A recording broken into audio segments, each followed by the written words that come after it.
Punchinello, Volume 1, No. 19, the 6th of August, 1870 ***** Conant's patent binders for Punchinello, to preserve the paper for binding, will be sent post-paid, on receipt of $1, by Punchinello Publishing Co., 83 Nassau Street, New York City. J. M. Sprague is the authorized agent of Punchinello for the New England states, to procure subscriptions, and to employ canvassers. Harrison Bradford & Co.'s Steel Pens. These pens are of a finer quality, more durable, and cheaper than any other pen in the market. Special attention is called to the following grades, as being better suited for business purposes than any pen manufactured: the 50522 and the anti-corrosive. We recommend for bank and office use. D. Appleton & Co., sole agents for United States. Punchinello Volume 1, Number 19. Saturday, the 6th of August, 1870. Published by the Punchinello Publishing Company, 83 Nassau Street, New York. The Mystery of Mr. E. Drood, by Orpheus C. Kerr, continued in this number.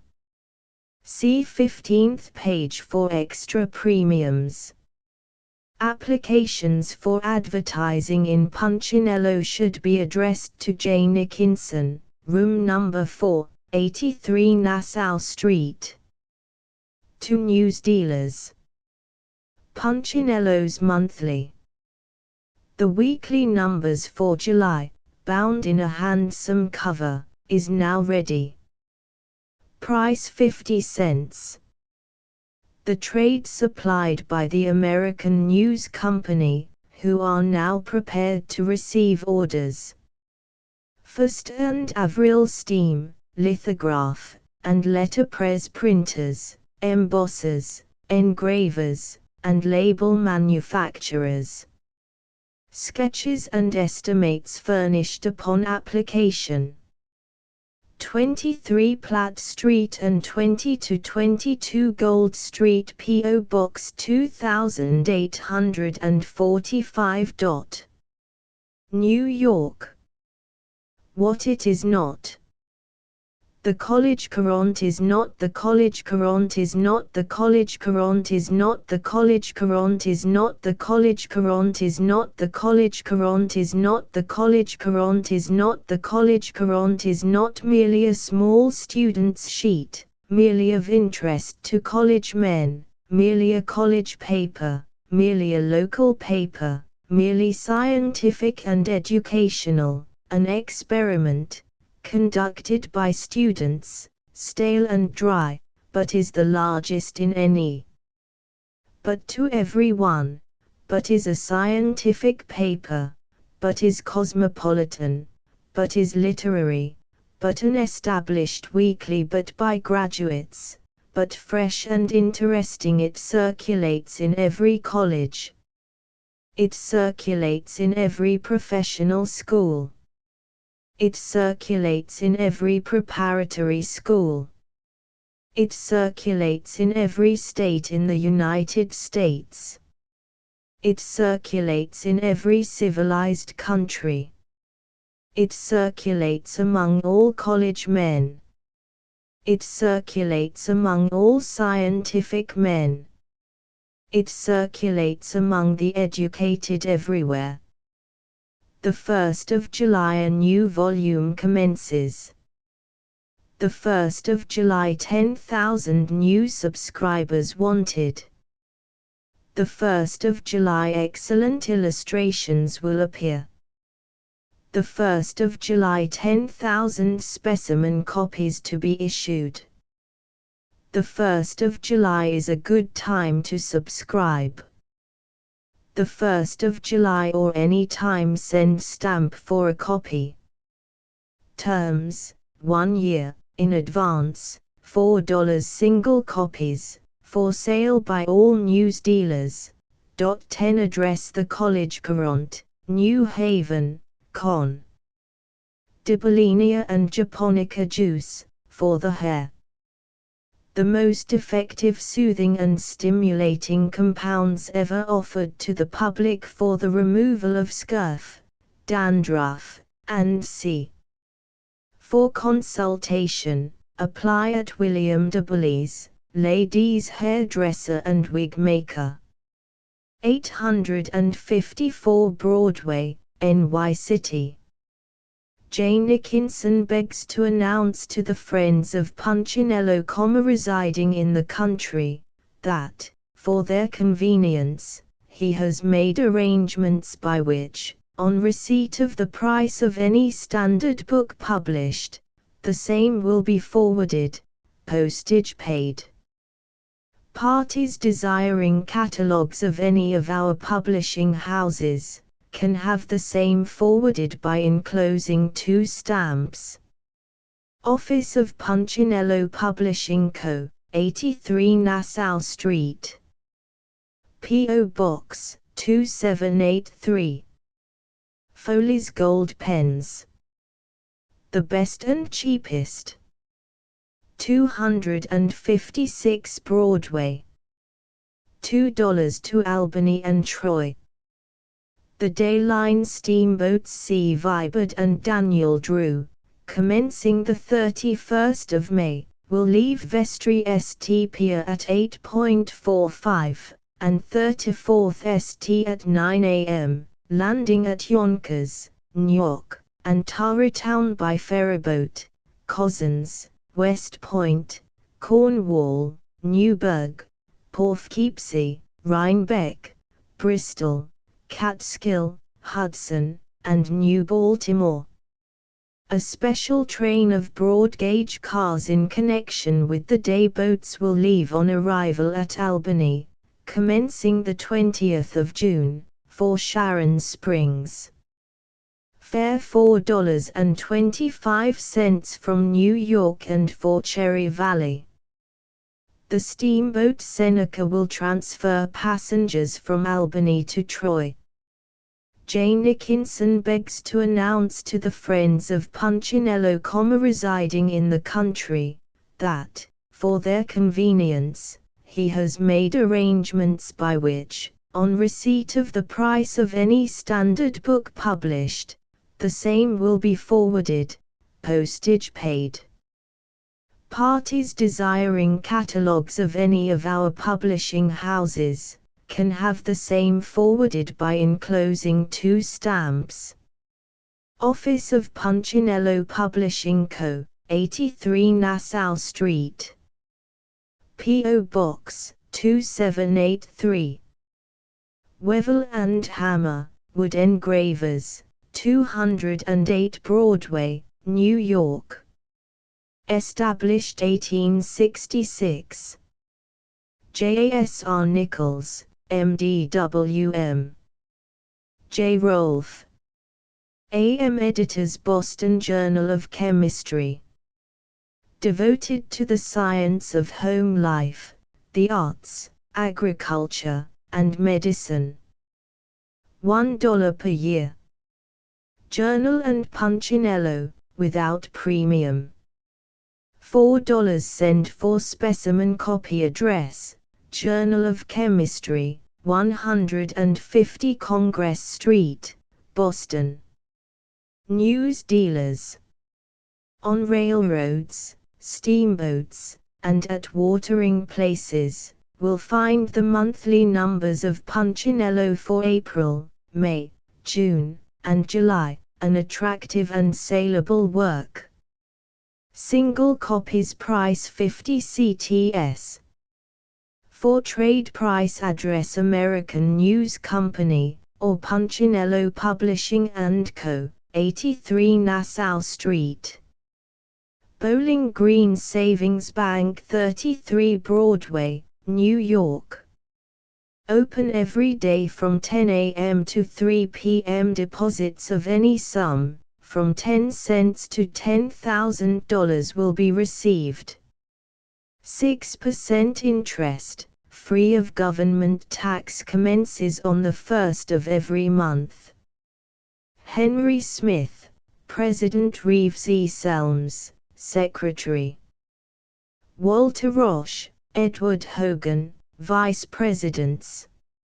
Henry L. Stevens, Artist, Number 160 Fulton Street, New York. Geo.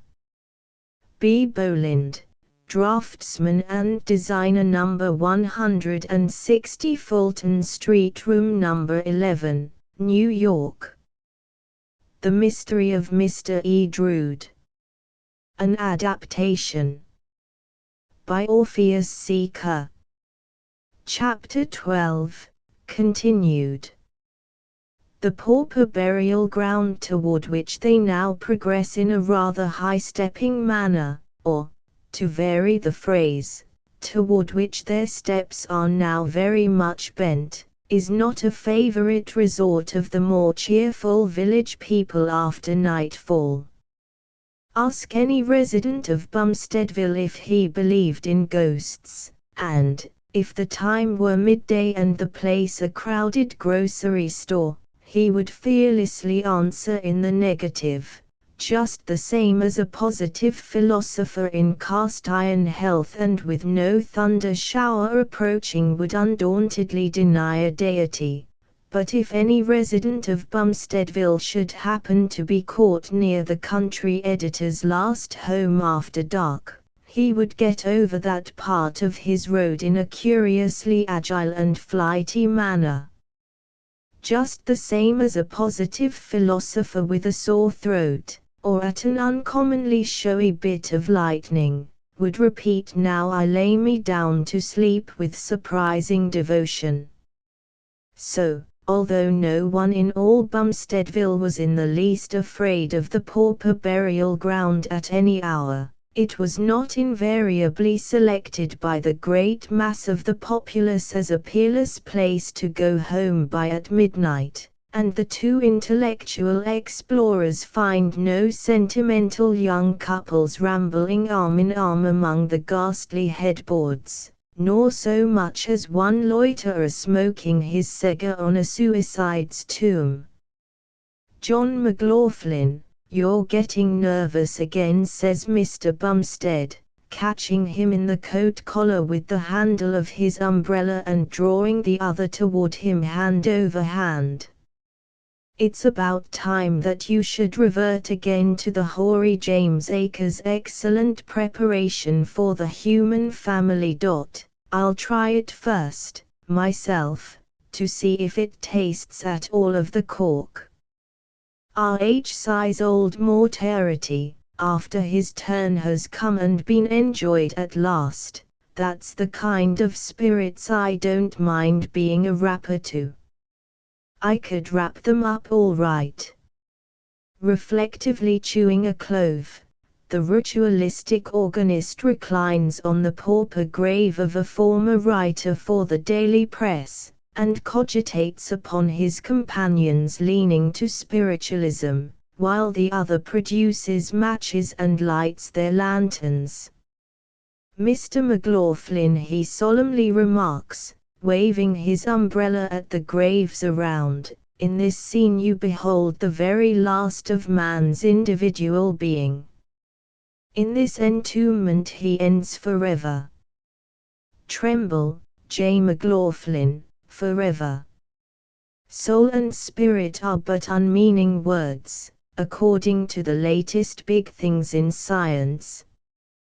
The departed Dr. Davis Slavonsky, of St. Petersburg, before setting out for the asylum, proved, by his atomic theory, that men are neatly manufactured of atoms of matter, which are continually combining together until they form man, and then going through the process of life, which is but the mechanical effect of their combination, and then wearing apart again by attrition into the exhaustion of cohesion called death, and then crumbling into separate atoms of native matter, or dust, again, and then gradually combining again, as before, and evolving another man, and living, and dying, again, and so on forever.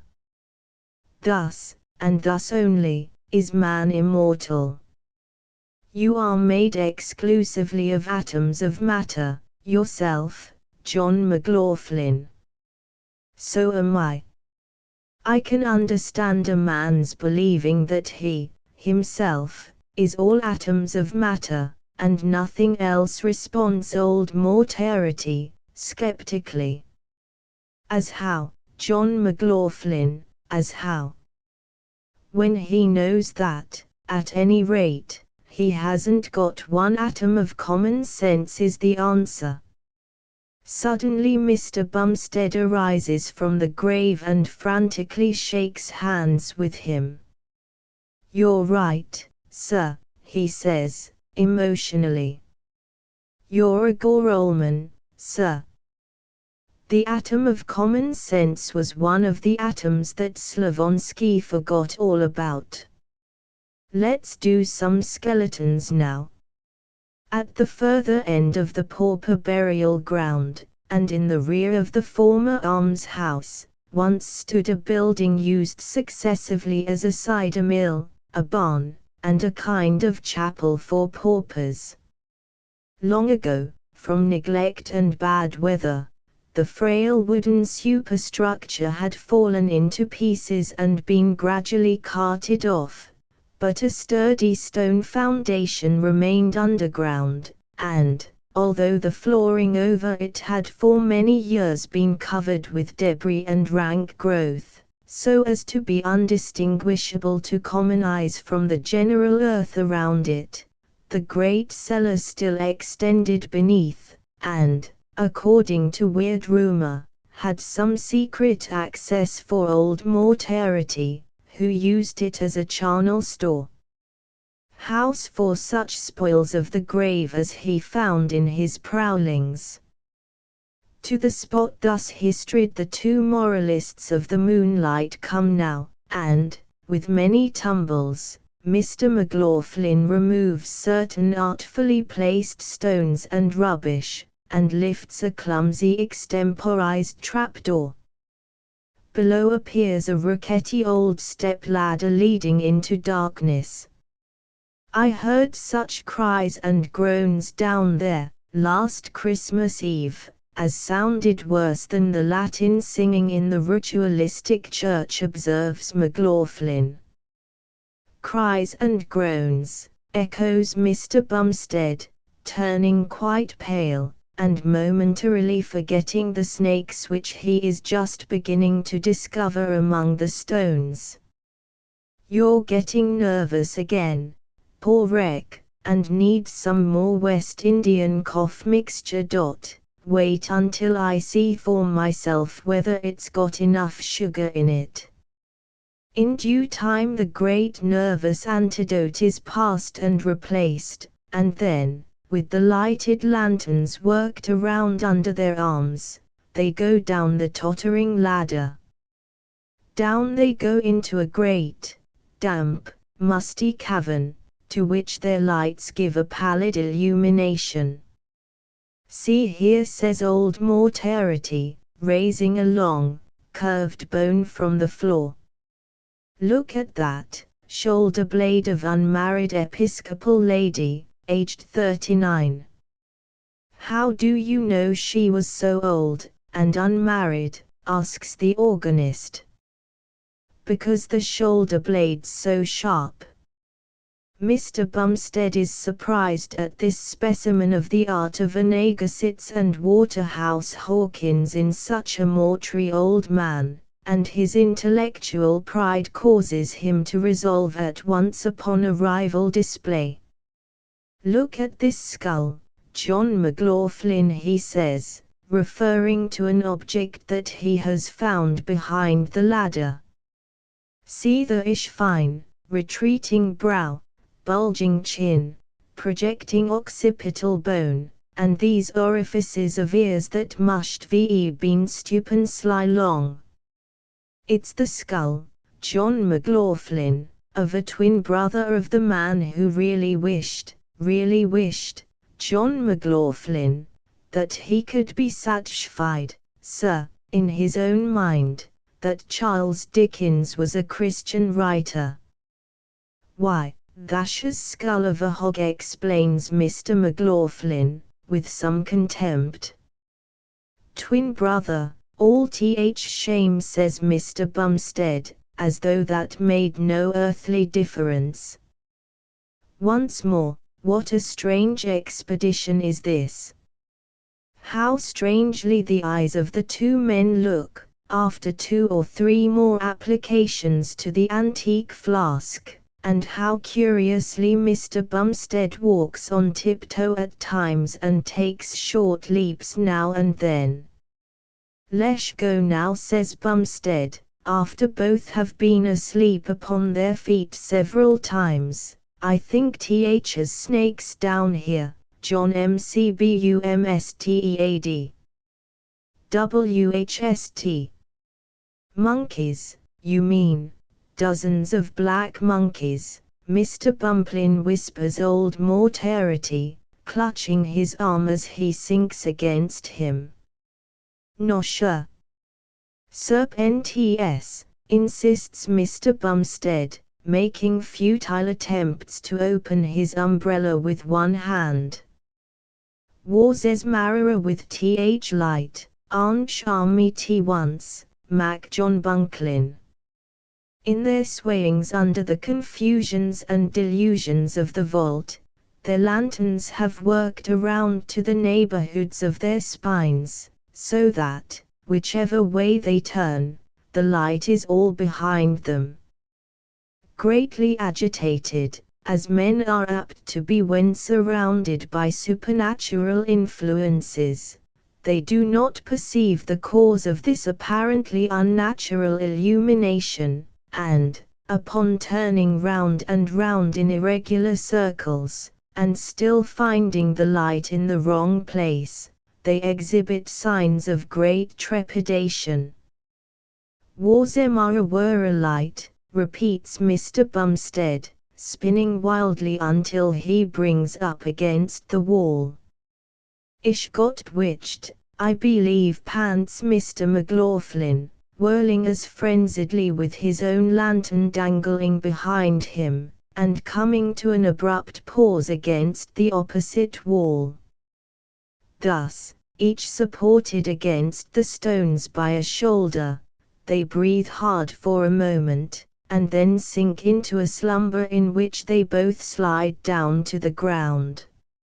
Aroused by the shock, they sit up quite dazed, brush away the swarming snakes and monkeys, are freshly alarmed by discovering that they are now actually sitting upon that perverse light behind them, and, by a simultaneous impulse, begin crawling about in search of the ladder. Unable to see anything with all the light behind him, but fancying that he discerns a gleam beyond a dark object near at hand, Mr. Bumstead rises to a standing attitude by a series of complex maneuvers, and plants a foot on something. "I'm Lara," he cries, spiritedly. "Lara's on me," answers Mr. McLaughlin, in evidently great bewilderment. Then ensue a momentary wild struggle and muffled crash, for each gentleman, coming blindly upon the other, has taken the light glimmering at the other's back for the light at the top of the ladder, and, further mistaking the other in the dark for the ladder itself, has attempted to climb him. Mr. Bumstead, however, has got the first step, whereupon Mr. McLaughlin, in resenting what he takes for the ladder's inexcusable familiarity, has twisted both himself and his equally deluded companion into a pretty hard fall. Another interval of hard breathing, and then the organist of St. Cowes asks, "You hear anything drop?" "Yesha, Lara got throwed." Impudence to a gentleman is the peevish return of old Mortality, who immediately falls asleep as he lies, with his lantern under his spine. In his sleep, he dreams that Bumstead examines him closely, with a view to gaining some clue to the mystery of the light behind both their backs, and, on finding the lantern under him, and studying it profoundly for some time, is suddenly moved to feel along his own back. He dreams that Bumstead thereupon finds his own lantern, and exclaims, after half an hour's analytical reflection, "It must have slid round while John McLaughlin was intoxicated."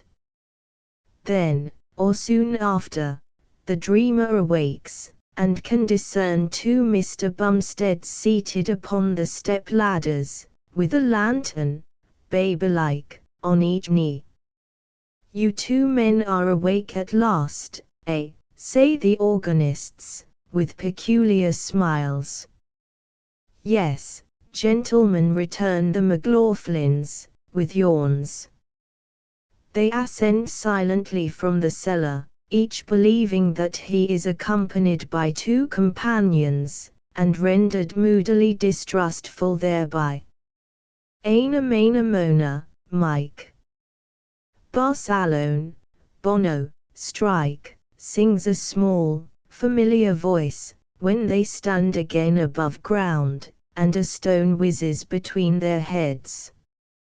In another moment Bumstead has the fell Smalley by the collar, and is shaking him like a yard of carpet.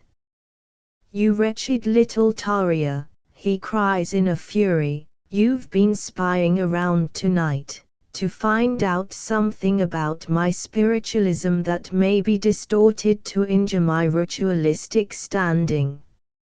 I ain't done nothing, and you just drop me, or I'll knock spots out of your," carols the stony young child. "I just come to have my aim at that old beat there." Attend to his case, then, his and his friends, for he seems to have someone with him, and never let me see you two boys again. Thus Mr. Bumstead, as he releases the excited lad, and turns from the pauper burial ground for a curious kind of pitching and running walk homeward. The strange expedition is at an end, but which end he is unable just then to decide. To be continued. Clerks all away on a Saturday frolic, which accounts for the unfortunate position of this stout gentleman, who was left alone to lock up his store. Answers to correspondence. Johnny. Yes, you may offer your arm to your pretty cousin in the country whenever you think she would like it, except when Mr. Punchinello is present. If that gallant gentleman is at hand, escort duty may, with perfect propriety, be left to him. Charles inquires whether his handwriting is good enough to qualify him for membership in a baseball club. We think he is all right on that score. Glaucus. We have never heard that Newport is a good place for gathering seashells, but we presume you can shell out there if you wish. Chappie. Hats will be worn on the head this season. It is not considered stylish to hang them on the ear, eyebrow, or coat collar. Sid. The correct dimensions of a Saratoga pocketbook have not been definitely decided. As to sending it, it is doubtful whether the railroad companies would receive it as baggage. Perhaps you could charter a canal boat. Aspirant. We cannot tell you the price of board in Washington for a few weeks. No doubt you could get liberally bored at a reasonable rate. Sorosis, it was very wrong for your husband to mention the muddy coffee. However, we advise you to attempt a settlement of such troubles without creating a public scandal. Butcher Boy. You cannot succeed as a writer of light comedy if you continue to weave such tragic spells. The Lean Larder would not be an attractive title for your play. C. Drinkhearty submits the following problem: if one swallow don't make a summer, how many claret punches can a man take before fall? Will some of our ingenious readers offer a suitable solution? Culturist. The potato has been grafted with great success on the cucumber tree in some of the western states. The stalk should be heated by a slow fire until the sap starts. The grafts should be boiled in a preparation known to science as vanilla cream. Truth. Your information is not authentic. Louis Napoleon never played marbles in Central Park, nor took his little nap in the vestibule of Wood's Museum. Fanny inquires whether ballet girls are wanted in New York. Wyoming is a better field for them than this city. Maine Chance has been paying his devoir with great impartiality to two young ladies. One of them has red hair and a Roman nose, but the paternal income is very handsome. The other is witty and pretty, but can bring no rocks, except possibly rock the cradle. Recently he called on the Golden Girl, and a menial rudely repulsed him from the door. This hurt his feelings.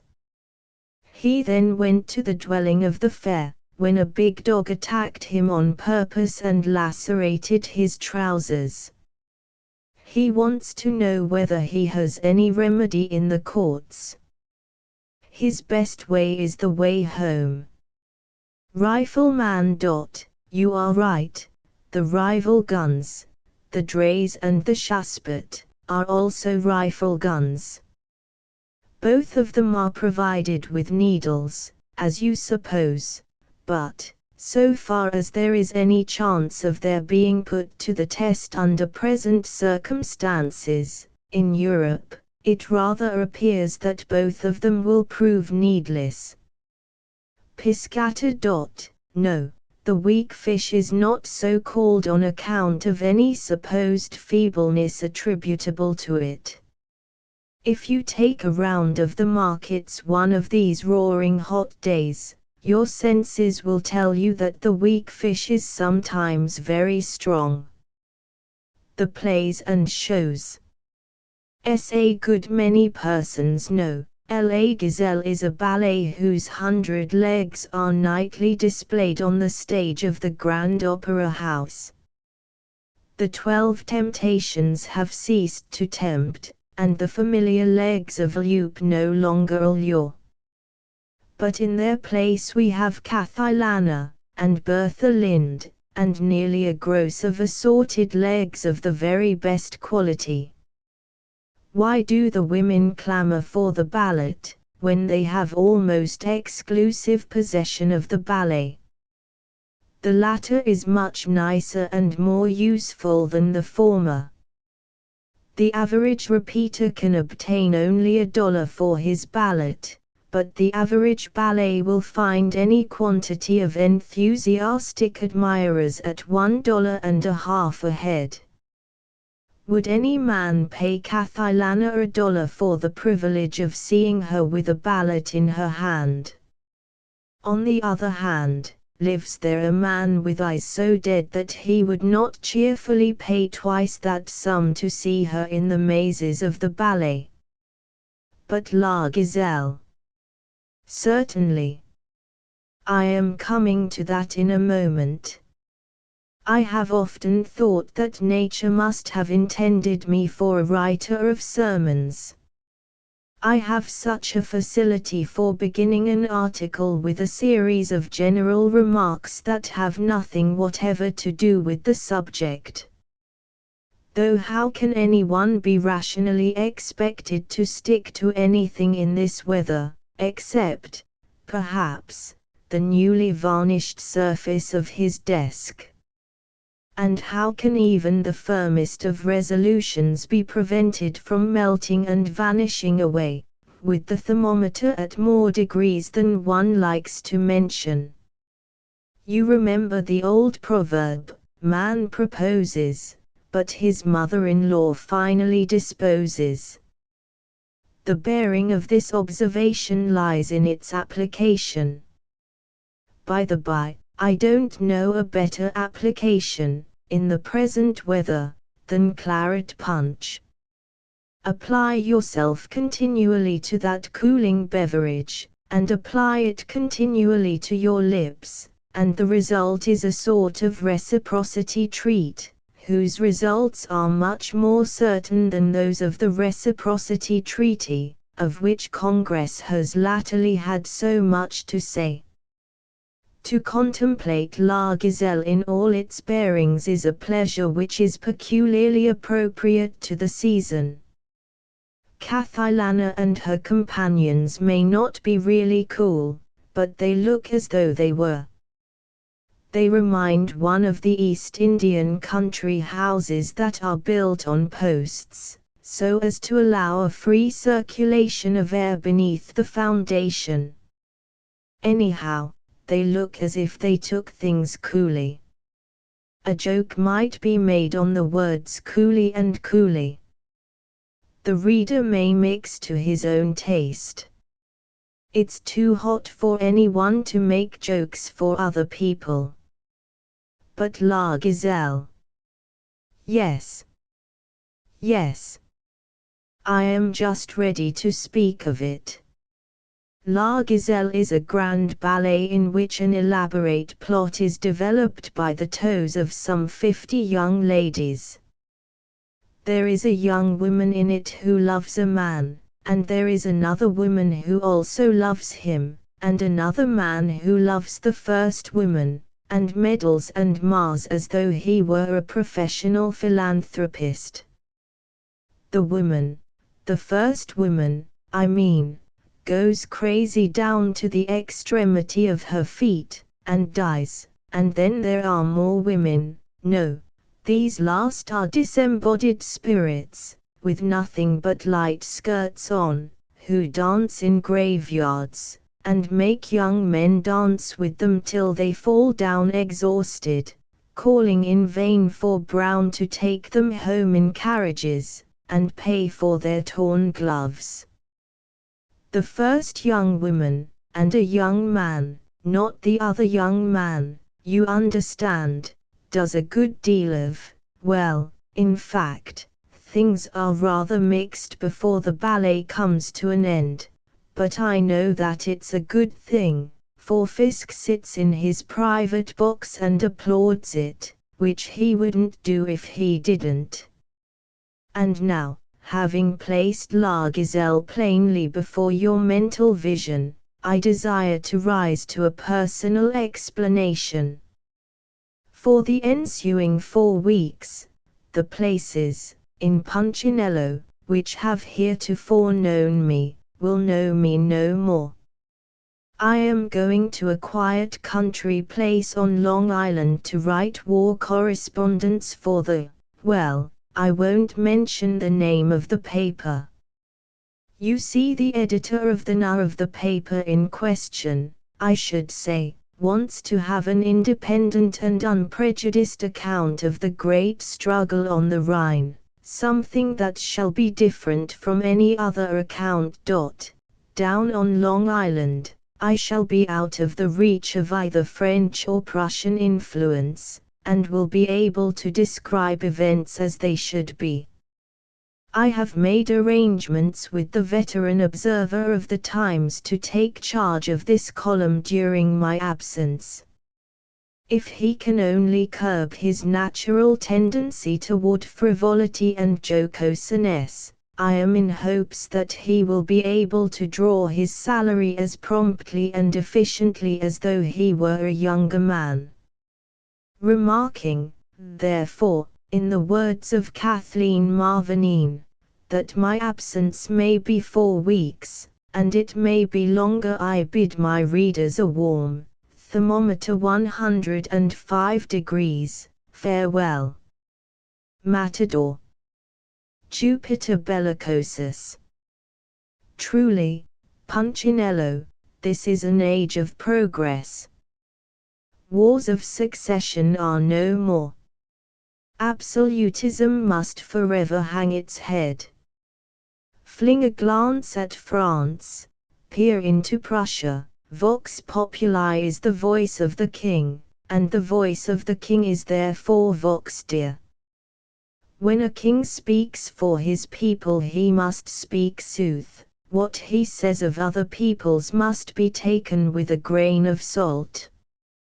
Bearing this in mind, the apparent inconsistency between the regal rigmarole and the imperial improvisation, these epithets are a tribute to the Republic, which I have received by our special wire from Europe, were addressed by the monarchs to their respective armies before the grand wiring in which is to follow. Wilhelm König von Prussen. Soldaten, the Gaul is at our gates. Vaterland is in danger, my Weiss is then for war. France, led by a despot, is about to desecrate the Rhine.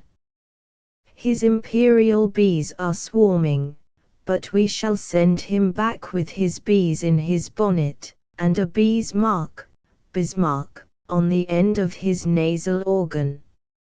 France wars for conquest, Prussia never.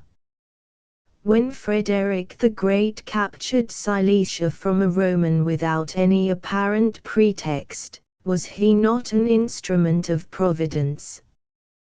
When, in company with Austria, we beat and bullied Denmark out of Schleswig-Holstein, were we not victorious, and is not that sufficient justification? When we afterwards beat this Austria, did it not serve her right? And when we absorbed Hanover, and see, was it not to protect them? Yes, our present object is the defense of our country and the capture of Alsace and Lorraine, which mere politeness prevented us from claiming hitherto. On, then, soldiers of Deutschland. Let our law reign in Lorraine, for what is sauce for the Prussian goose should be Alsace for the Gallic gander. The god of battles is on the side of our just cause, Leipzig is looking at us, Waterloo is watching us. Gott und Wilhelm, Sauerkraut und Schnaps. Vorwärts. Napoleon, Emperor des Franchises. Soldats, true to your trust in me, I am about to lead you to slaughter. L'Empire c'est la pays. Prussia would place a poor and distant relative of mine on the throne of Spain, therefore must we recover the natural frontier of France, which lies upon the Rhine. The Rhino is ready, and we are ready for the Rhine. Let my red republican subjects recall Valmy and Jemmapes, and their generals Kellerman and Dumouriez. Let every Frenchman kill a Prussian, every woman too kill her man. They did much for la patrie in those days, but do more ye today. France wars for ideas only, Prussia for rapine. We have heard this Rhine wine long enough, it has got into our heads at last. The spirit of my uncle has its eye upon you. Ambition was no part of his nature. His struggles were all for the good of France, which he loved so much as he himself said at his country seat at St. Helena. Marshal, then, to the notes of the Marseillaise, which I now generously permit you to sing. The Gallic rooster shall cackle, cackle, clap his wings and crow unto der Linden. Jane adjudges us, or just it is our status. The man of destiny and December calls you. The god of armies, who marches with the strongest battalions, is with us. La gloire des grenouilles, France and fried potatoes. L'Empire it moi it le Prince Imperial. En avant marche. A district that ought to be subject to earthquakes. Rockland County. The Celestial Scarecrow in Massachusetts. It consists of a Chinese gong and a lot of puppets worked by the hands of capital, and some persons think it a good joke.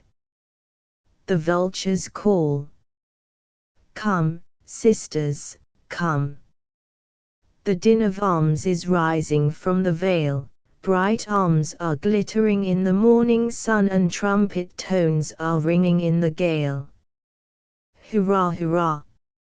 As fast and far we hurry to behold the blithesome game of war. Haste, sisters, haste! The drums are booming, shrill fifes whistling clear, the scent of human blood is in the blast, and the load cannon stuns the startled ear. Away, away!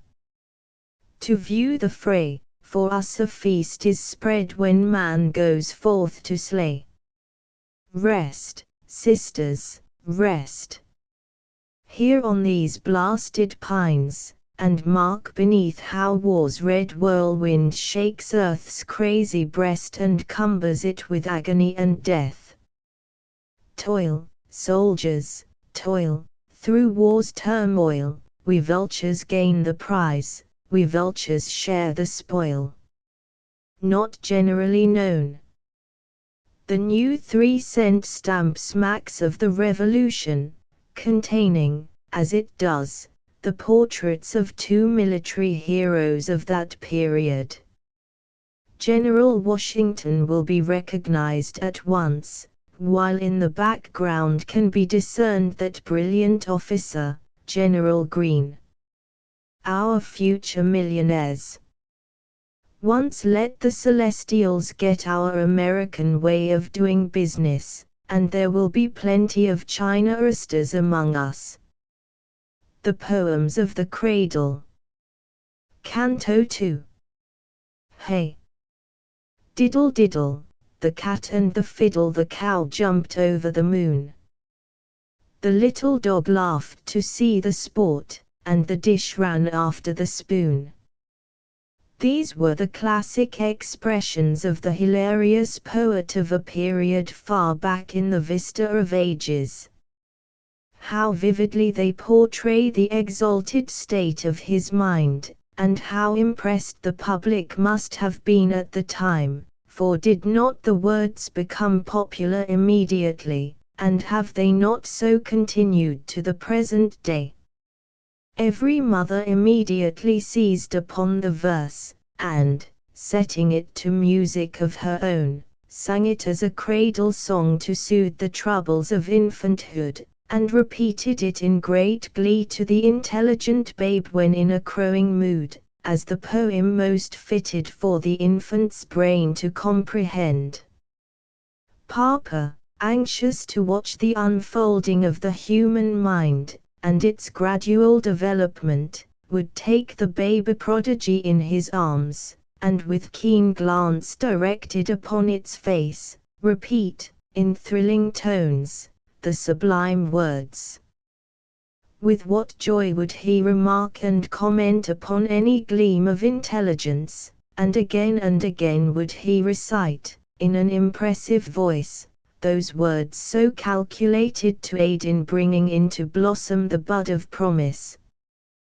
but who can meditate upon the memorable stanzas, and not see, in fancy, the enthusiastic youth, the lover of melody and of nature, as he enters his dingy room, the ordinary abiding place of poetical geniuses. He sees his beloved fiddle, and his no less beloved feline friend, in loving conjunction. He bursts out rapturously with impetuous joy, hey! Diddle diddle, the cat and the fiddle. He sees the two things dearest to his heart, and sees them both at one time. And he must be excused for his sudden night into the regions of classicism. No wonder that he immediately imagines the world to be as full of joy as he himself, and that he thinks the cow jumped over the moon. Perhaps the sight was a sufficient remuneration to him for his past troubles, and the exhilaration of his spirits caused him to dance, to cut pigeon wings, and otherwise gaily disport himself. Consequently, the little dog laughed to see the sport which every intelligent dog would have done, under the circumstances. Certainly, dear reader, you would have done so yourself. The hilariousness of the poet increasing, and his joyfulness expanding, his manifestations did not confine themselves to simple dancing steps and an occasional pigeon wing, but, inadvertently perhaps, he introduced the can-can, and that explains why the dish ran away with the spoon. For the end of his excited toe came in contact with his only dish and spoon, and propelled them to the other side of the room. As he does not tell us whether the dish remained whole after its escapade, we must conclude that it was broken, and that the dreadful accident caused, immediately, a damp to descend upon his effervescent spirits. In what better way could he give vent to his feelings than in descriptive verse? He could not shed his tears upon the paper and hand them around for inspection, or write a melancholy sonnet on the frailty of crockery, as a relief to his mind. No. He chose the course best fitted to command public attention, as the result proved. He told his tale, its cause and effect, in as few words as possible. Fortunate if other poets would only do the same. An ornithological con. What bird does General Prim most resemble? A kingfisher. Notes on the ferry. Mr. Caramel, who is observant, contemplative, and given to comparison, arrives at the conclusion that some women are nicer than others. The miseries of a handsome man. Ever since my earliest recollections I have been a victim to circumstances. Beauty, which others desire and try every means to obtain, to me has been a source of untold misery. From my infancy, when ugly women with horrid breaths would stop my nurse in the streets and insist upon kissing me, through my school days, when the girls would pet me and offer me a share of their nuts and candies, and the boys laugh at me in consequence, and call me galboy, squirting upon my face for beauty spots, and present me with curl papers and flowers for my hair, until the present, when I am denied introductions to young ladies and am put off on old women, I have suffered for my looks. In my boarding house I am shunned as if I had the plague. When I enter the parlor or dining room, I see the ladies look at each other with a knowing air, as much as to say, "Look at him." And the answer is telegraphed back, "Ain't he handsome?" but he knows it as if I could help knowing it, with everyone telling me so 50 times a day, and husbands pay unusual attention to their wives when I am around, as if I were an ogre. I am naturally a modest man, made more so by my extreme sensitiveness to personal criticism, and to be obliged to stand apparently unconscious, when I know I am being looked at and commented upon, is harrowing to my feelings. I feel sometimes as if I should drop down on the floor, but then folks would never stop laughing if I did, at what they would be pleased to term my extreme ladylikeness. I have actually prayed that I might get the smallpox, and once walked through the smallpox hospital for that purpose, but escaped unharmed. I suppose I must have been vaccinated. In fact, I know I have been, for how often have I looked at the scar on my arm, and wished it had been on my cheek, or at the end of my nose, or, in fact, on any place where it might be considered a blemish. When I was a child I came near killing myself one night by going to bed with 2 large bottle corks thrust into my nostrils, to make them large, like other boys, and have made my mouth sore by stretching it with my fingers, or forcing melon rinds into it, to enlarge it. But it was useless. Perhaps the mouth might be sore for a couple of days, but its shape remained unaltered. Now that I am a man, I am as unfortunate as ever.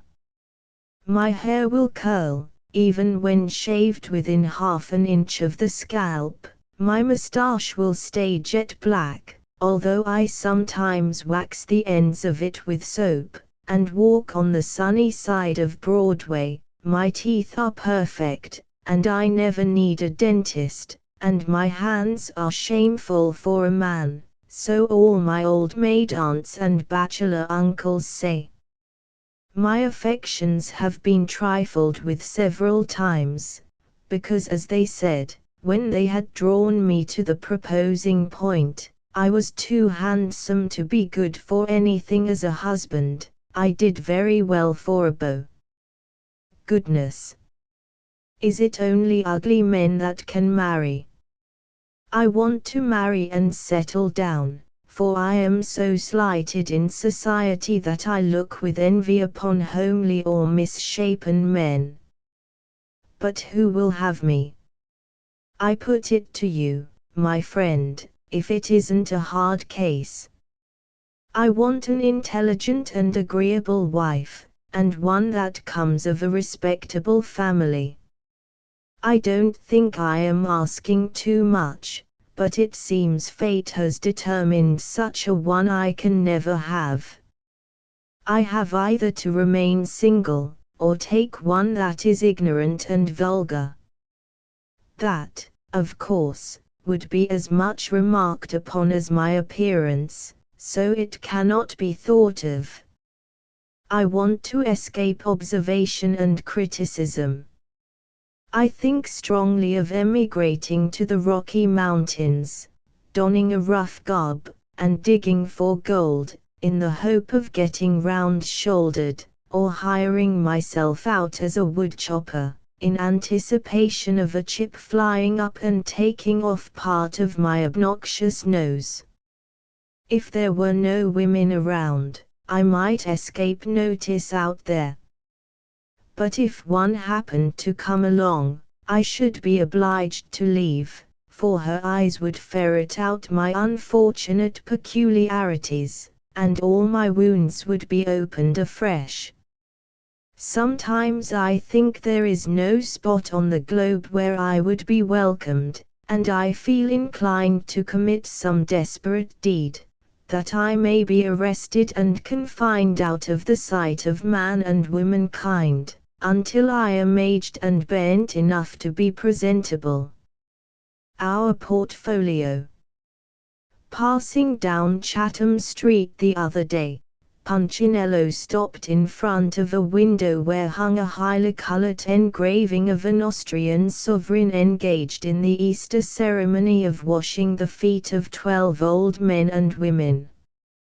An Irishman at our side, who had been puzzling some time to comprehend the problem thus submitted to him, finally broke out, "And may I ax ye, Mr. to be kind enough to explain fat in the world that out roosters doing," pointing to the figure of the kneeling monarch. "He is washing the feet of the ladies and gentlemen," mildly put in Punchinello. "Bedad," says Pat, "don't I see that for myself, but fate's he doing it for?" "It is a ceremony of the Catholic Church," Punchinello explained, "typical of the washing of the feet of the 12 apostles." Pat eyed Punchinello askance with an expression which plainly enough said that he did not believe we had been reared to tell the truth strictly upon all occasions, and then added, "Bad cess to your manners, then, don't I know better nor that, for haven't I been in the church these 40 years, and sorrow a soul ever washed me feet." The situation in Europe. Into Biz Louis Nap he is going, to pay off the debts that he's owing, determined that he will make his mark, by taking the change out of Bismarck. From an anxious mother to her daughter, who is at a watering place. New York, the 12th of July, 1870. My dear daughter, how are you getting on, dear? Well, I hope, for you know I do want to get you off, desperately. 37, and still on my hands. Mr. Gusher, of the 439th Avenue, goes down next Saturday. He will hunt you up. Mr. Gusher is a nice man, so sympathetic and kind, and has such a lovely moustache. Besides, my dear Sophie, he has oceans of stamps. Quite true, my child, he hasn't much of anything else, but girls at 37 must not have too sharp eyes, nor see too much. Do, dear, try and fix him if you can. Put all your little artifices into effect. Walk, if possible, by moonlight, and alone, that is, with him. Talk, as you know you can, of the sweets of love and the delights of home. Dwell on the felicities of love in a cottage, and if he doesn't see it, dilate on the article in a brownstone front, with marble steps. Picture to him in the most glowing terms the joys of the fireside, with fondue by his side. If he hints that a fireside in July is slightly tepid, thoughtfully suggest that it is merely a figure of speech, and introduce an episode of cream to cool it.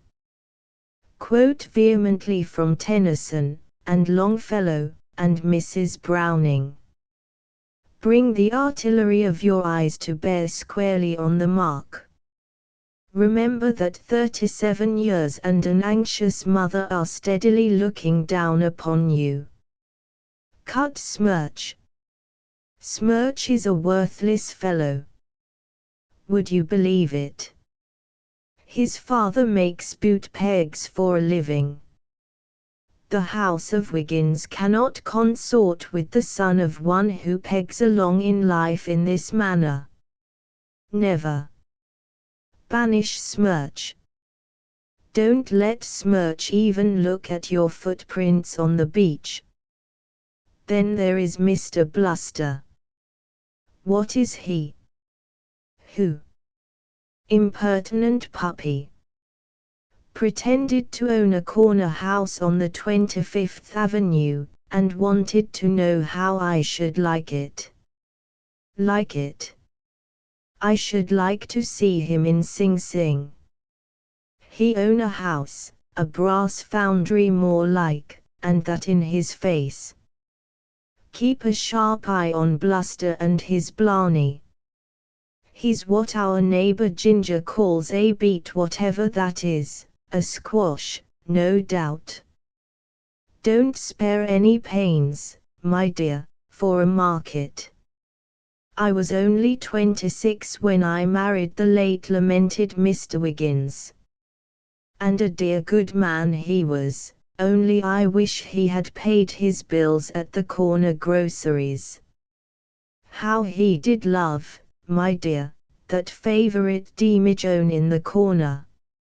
And then when he came home at night with such a smile, he'd been taking them all day. Don't fail to catch somebody. Gusher, depend, is the man. Money is everything. Never mind what he hasn't got just under the hat. It is the pocket you must aim at. What is life and society, what New York, without money? Say you love him to distraction. Declare your existence is bound up in his greenback binding. Throw yourself at his feet at the opportune moment, and victory must be yours. Impale him at all hazards. Remember you are 37 and well on in life. Your own loving Maria Anastasia Wiggins. The Pump. An old story with a modern application. Like rifts of sunshine, her tresses waved over her shoulders bare, and she flitted as light o'er the meadows, as an angel in the air. O maid of the country, rest thee this village pump beside, and here thou shalt fill thy pitcher, like Rebecca, the well beside. But a voice from yonder window through my shuddering senses ran, and these were its words, Maria. Maria. Don't ye mind that man? A Lucifer's little game with his royal puppets. Hiram Green's experience as an editor. Lively times in the editorial sanctum. The late Gusties handled roughly. Woo-ray! Woo-ray! I exclaimed, rushing into the kitchen door, one morning last spring, and addressing Mrs. Green. I've been invited to edit the Skenesborough Fish Horn. Fame, madam, awaits your talented partner. Talented lunkhead, you mean, said this interesting female, you'd look sweet editing a newspaper. So would H. Ward Beecher dancing shoe fly along with Dan Bryant. Don't make a fool of yourself if you know anything, Hiram, and respect your family. The above conversation was the prelude to my first and last experience in editing a country paper. The editor of the Fish Horn went on a pleasure trip, to plant a rich aunt who had died and left him some cash. During his absence I run his paper for him. Seating my form on top of the nail keg, with shears and paste brush I prepared to show this air community how to run a newspaper. I writ the following little squibs and put 'em in my first issue.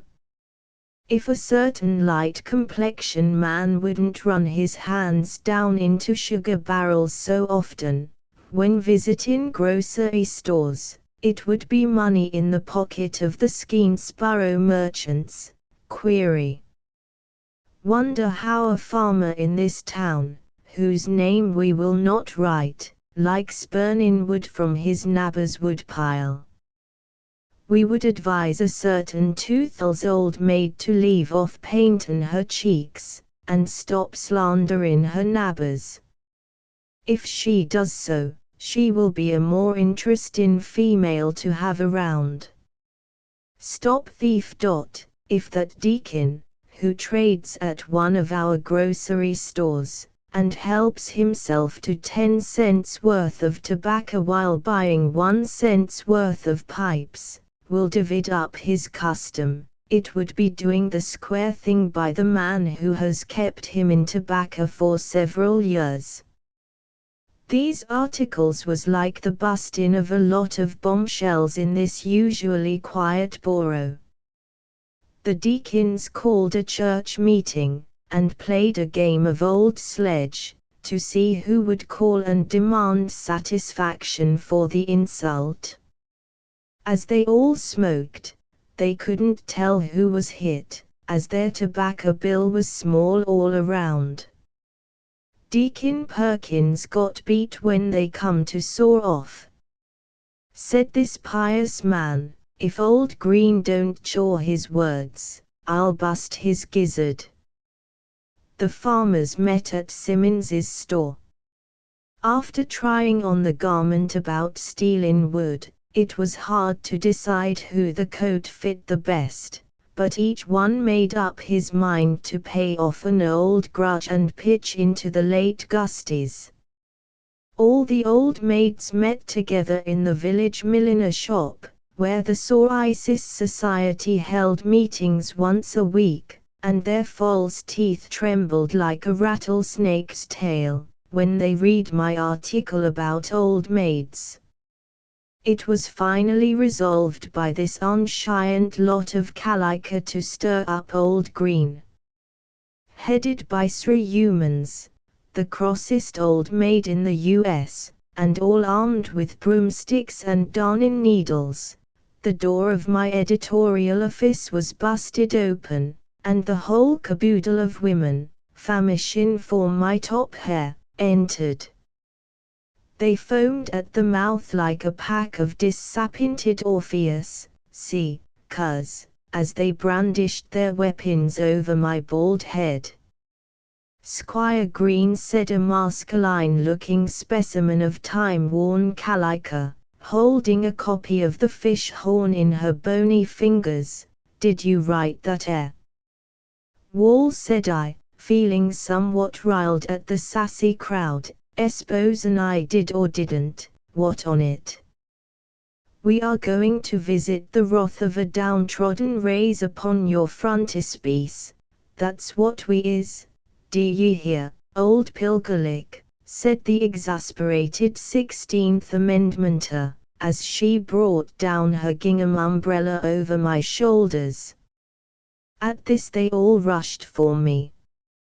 With paste brush and shears I kept them off, until somebody pushed me over a woman who had got tripped up, when the army of infuriated Amazons piled onto my aged form. This round didn't last more'n 2 minutes, for as soon as they got me down, they all stuck their confounded needles into me, and then left me looking more like a porcupine than a human being. I hadn't more'n had time to pull out a few quarts of needles, before in walks 2 big strapping farmers. "Old man, we've come for you," said one of 'em. "We'll larn you to slander honest folks." At this he let fly his right butte at my coat skirts. I was homesick, you can jest bet. Then t'other chap let me have it. "Downstairs with him," said they both, and down I went, pretty lively for an old man. Just as I got to the bottom I lit on a man's head. It was Deacon Perkins come in to bust my gizzard. "Heavings and death," said the deacon as he tumbled over in the entryway. I jumped behind a door, immediately, and as the farmers proceeded to polish off the deacon, I was willing to forgive both of 'em, as the deacon groaned and yelled. Yes sirree. It was soothing fun for me, to see them farmers weld the deacon. Stealing upstairs again, I was brushing off my clothes, when in walks Ebenezer. "Sawtell," said he, seizing me by the coat collar and shaking me, "I'll larn you to write about stealing sugar, take that," and that, at which he let fly his bute, and downstairs I went again, Ibn urging me on with his bute. Suffice to say, the whole village called on me that day, and I was kicked downstairs 32 times by the watch. Whipped by 17 women, besides being stuck full of needles by a lot more. I got so used to being kicked downstairs, that every time a man come in the door, I would place my back towards him and sing out, "Kick away, my friend, I'm in the editorial business today, tomorrow I go hence. There's rather too much excitement running a newspaper, and I shall resign this evening." When I got home that night, I looked like an angel carrying a palm leaf fan in his hand, and clothed in purple and fine linen. My body was purpler than a huckleberry pie, and my linen was torn into pieces finer than a postage stamp. "Sarved you right, you old fool," said Mrs. Green, as she stood rubbing camphire onto me. "In writing newspaper articles, editors ought to name their man. A shoe which hain't he built for anybody in particular, will get on to everybody in general's foot. When it does, the builder had better get ready for numerous bootins from that self-same shoe. Between you and I, Punchinello, Maria is about a half right. To rally yours. Hiram, Green, Esquires, late Gusties of the Peace. Comic Zoology Order, Cetacea. The right, and wrong, whale. The largest of the Cetacea is the right whale, of which, so persistently is it hunted down, there will soon be but few left. Some flippant jokist has remarked that there is no wrong whale, but this is all oily gammon. There is a right and a wrong to everything, not excepting the Leviathan of the deep. By the courtesy of the fisheries, the planting of a harpoon in the vitals of a right whale gives the planter a preemption claim to it. If subsequently appropriated by another party, it becomes, so far as that party is concerned, the wrong whale, and on trying the case its value may be recovered in a court of law, with whaling costs. The sperm whale, or cachalot, genus Facetta, is a rare visitor in the higher latitudes. Now and then a solitary specimen is taken in the northern Atlantic, but the best place to catch a lot is on the Pacific coast. It may be mentioned incidentally, as a curious meteorological coincidence, that whales and waterspouts are invariably seen together, and hence it was, perhaps, that the long-necked cloud pointed out by Hamlet to Polonius, reminded that old grampus of a whale. The favorite food of the great marine mammal of the Pacific is the squid, and as this little creature swarms in the vicinity of Hawaii, the cachalot instinctively goes there at certain seasons to chew its squid by way of a sandwich. Although the capture of the whale involves an immense amount of paying out before anything can be realized, it has probably always been a lucrative pursuit. The great fish seems, however, to have yielded the greatest profit in the days of Jonah. No man since then has enjoyed the same facilities for forming a true estimate of the value of the monster that were vouchsafed to that singular man. Perhaps during his visit to Nineveh he entertained the ninnies with a learned lecture on the subject, but if so, it has not turned up to reward the research of modern archaeologists. Lerard found the word Jonah inscribed among the ruins of the old Assyrian city, but the name of the ancient mariner was unaccompanied by any mention of the whale. All the whale family, though apparently phlegmatic, are somewhat given to blowing up, and, when about to die, instead of taking the matter coolly and philosophically, they are always terribly flurried. In fact, the whale, when in articulo mortis, makes a more tremendous rumpus about its latter end than any other animal either of the sea or land. The right whale, though many people make light of it, is unquestionably the heaviest of living creatures. Scales never contained anything so ponderous. But while conceding to Leviathan the proud title of monarch of the deep, it should be remarked that it has a rival on the land, known as Old King Cole, that completely takes the shine out of it. The watering places. Punchinello's vacations. At Newport, one cannot fail to perceive a certain atmosphere of blue blood, but it must not be understood, from this expression, that the air is filled with cerulean gore. Mr. P merely wished to remark that the society at that watering place is very aristocratic. He felt the influence himself, although he stayed there only a few days. His aristocratic impulses all came out.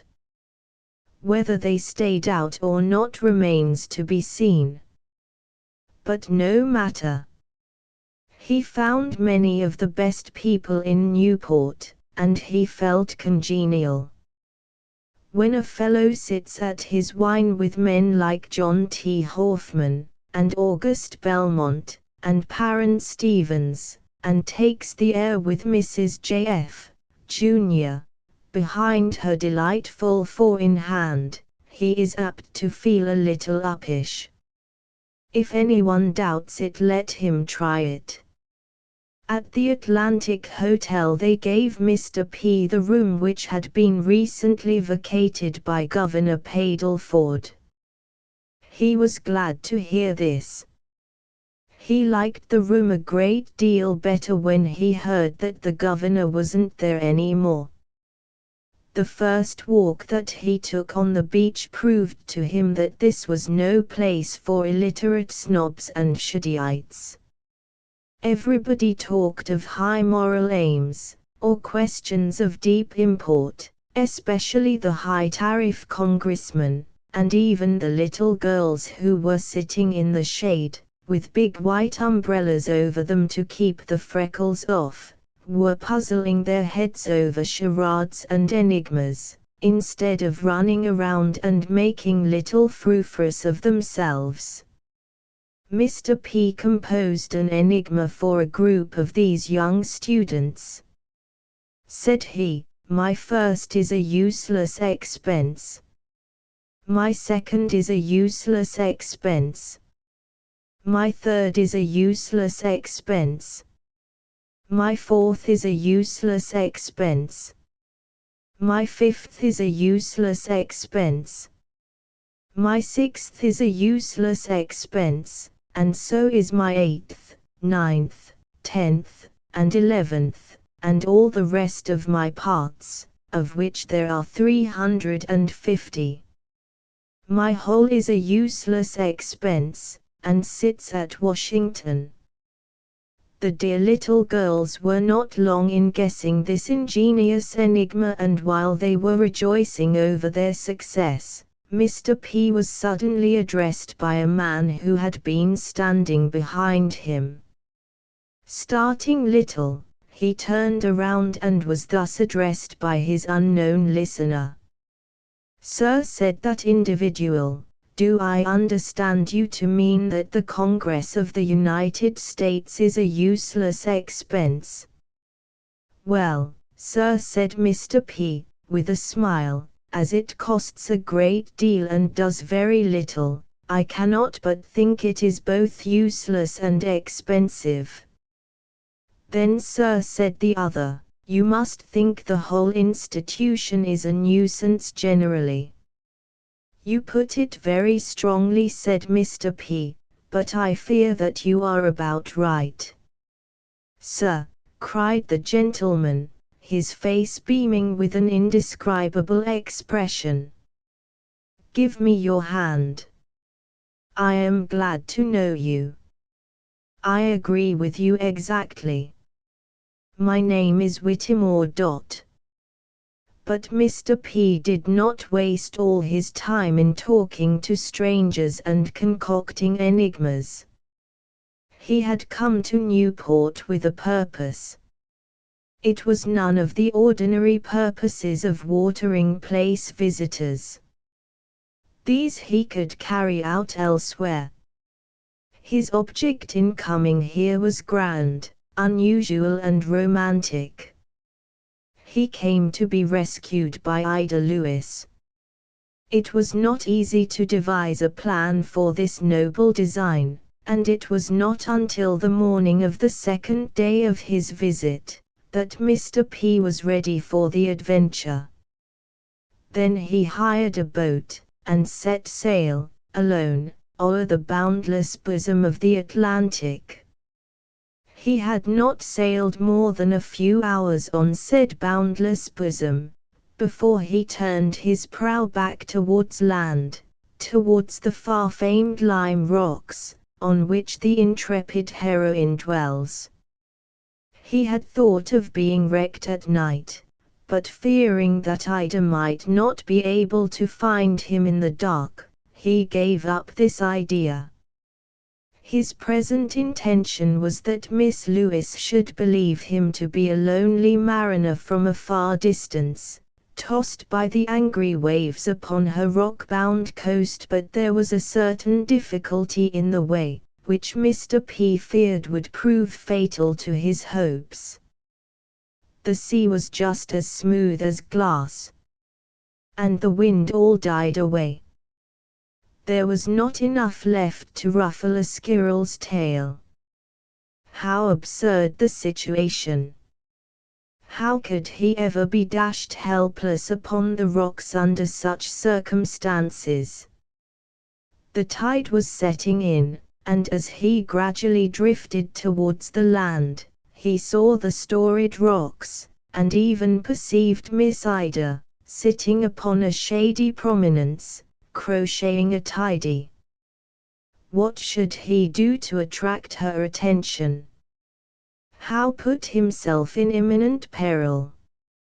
His anxiety for a time was dreadful, but he thought of a plan. He got out his knife and whittled the mast half through. Now, thought he, if my mast and rigging go by the board, she will surely come and rescue me. But the mast and rigging were as obstinate as outside speculators in Wall Street. They would not go by the board, and Mr. P was obliged at last to break down the mast by main force. But the lady heard not the awful crash, and little weened that a fellow being was out alone on the wild watery waste, in a shipwrecked bark. After waiting for some time, that she might ween this terrible truth, Mr. P concluded that there was nothing to do but to spring a leak.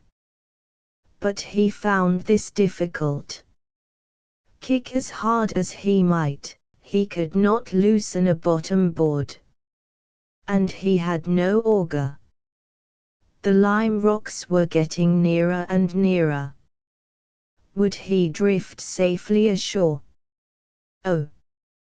How can I wreck myself, ere it be too late, he cried, in the agony of his heart.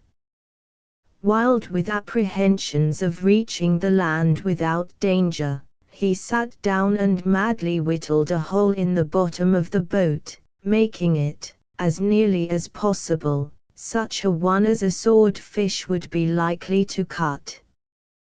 When he got it done, the water bubbled through it like an oil well. In fact, Mr. P was afraid that his vessel would fill up before he was near enough for the maiden on the rocks to hear his heart-rending cries for succor. He could see her plainly now. 'Twas certainly she. He knew her by her photograph, 25 cents, sir. The American female Grace Darling, sir. Likeness warranted, sir. But she turned not towards him. Confound it! Would she finish that eternal tidy ere she glanced around? The boat was almost full now. It would sink before she saw it. That hole must be stopped until he had drifted near enough to give vent to an agonizing cry for help. Having nothing else convenient, Mr. P clapped into the hole a lot of manuscripts which he had brought with him for consideration. Correspondents who may experience apparent neglect will please take notice. It is presumed, of course, that everyone who writes anything worth reading will keep a copy of it. Now the rocks were comparatively near, and standing up to his knees in water, Mr. P gave the appropriate heart-rending cry for succor. But in spite of the prevailing calm, he perceived that there was a surf upon the rocks, and a noise of many waters. At the top of his voice Mr. P again shouted, "Hello, Ida!" But he soon found that he would have to hello longer as well as hello Ida, and he did it. At last she heard him. Dropping her work basket, she ran to the edge of the rock, and making a trumpet of her hands, called out, "Ahoy there! What's up?" "Me," answered Mr. P, "but I won't be up very long. Haste to my assistance, O maiden, ere I sink." Then she shouted again, "I've got no boat. It's over to McCurdy's, getting corked. No boat." Then indeed did Mr. P turn pale, and his knees did tremble. But Ida was not to be daunted. Bounding like a chamois o'er the rocks, to her house, she quickly returned with a long coil of rope, and instantly hurled it over the curling breakers with such a strong arm and true aim, that one end of it struck Mr. P in the face with a crack like that of a giant's whip. He grasped the rope, and that instant his boat sank like a rock. Ida hauled away like a steam engine, and Mr. P.'s prow, his nose, you know, cut through the water like a knife, in a straight line for the shore. In front of him he saw a great mass of sharp roots. He shuddered, but over them he went. On he went, nor turned aside for jagged cleft or sharp-edged stone. A ship, loaded with Queen Saria, had been wrecked near shore, and through a vast mass of broken plates, and cups, and saucers, Mr. P went, straight and swift as an arrow. At last, wet, bleeding, ragged, scratched, and faint, he reached the shore. Said Ida, as she supported him towards her dwelling, "How did you ever come to be wrecked on such a day as this?" Mr. P hesitated. But with such a noble creature, the truth would surely be the best. He told her all. "Oh," said he. "Dear girl, 'twas I, myself, who hewed down my mast and scuttled my fair bark. And I did it, maiden fair, that thy brave arm might rescue me from the watery deep. You know what a good thing it would be for both of us when it got in the papers, and that on thy hardy bosom I might be born." "Born, jackass," interrupted Ida. "I believe that everybody who comes to Newport make fools of themselves about me, but you are certainly the champion fool of the Lime Rocks." Mr. P couldn't deny it. Alphabetical. From the insult passed upon Count Bendetti, at Ems, it appears that the Prussian government does not always mind its PS and QS. A rose by any other name. A love tale. I won't do it, there. Miss Angelina Vavasor sat her little fat body down in a chair, slapped her little fat hands upon her little fat knees, swelled her little fat person until she looked like a big gooseberry just ready to burst, and then turned her little fat red face up to Mr. John Smith, who was standing before her. "I regret," said Mr. J.S., "that you should refuse to be Mrs. John Smith." Angelina shuddered. "Might I ask you why?" "No," said she. "Say, my age." "But I don't object to that," said J.S. "Well, I won't," said Angelina, "that's all." J.S. rubbed the fur on his hat the wrong way, pulled up his shirt collar, looked mournfully at the idol of his heart, and departed. Why did she refuse him? Listen. About 1,000 or 2 years ago, well, perhaps we had better not go so far back. Anyhow, Miss Vavasor had ancestors, and she was proud of them. She had a name, and she gloried in it. She had $100,000, and therefore insisted on keeping her aristocratic name. She had kept it for 40 years, and was willing to take a contract for the rest of the job, though she did feel that she needed a man to slide down the hill of time with her, and she was rather fond of Smith. Mr. John Smith wanted to marry her for herself alone, though he had made inquiries and knew all about that $100,000. Thus it was. That's all. Miss Vavasor had said. But was it all? She thought it was matrimony, J.S. thought it was matter o' money, and J.S. had a long head, an awfully long head. Mr. John Smith sat before the grate. His auburn locks, his Roman nose, his little grey eyes, his thin lips, his big ears, and each particular hair of his red whiskers, expressed intense disgust. He was daydreaming, seeing visions in the fire. There he saw Miss Angelina Vavasor.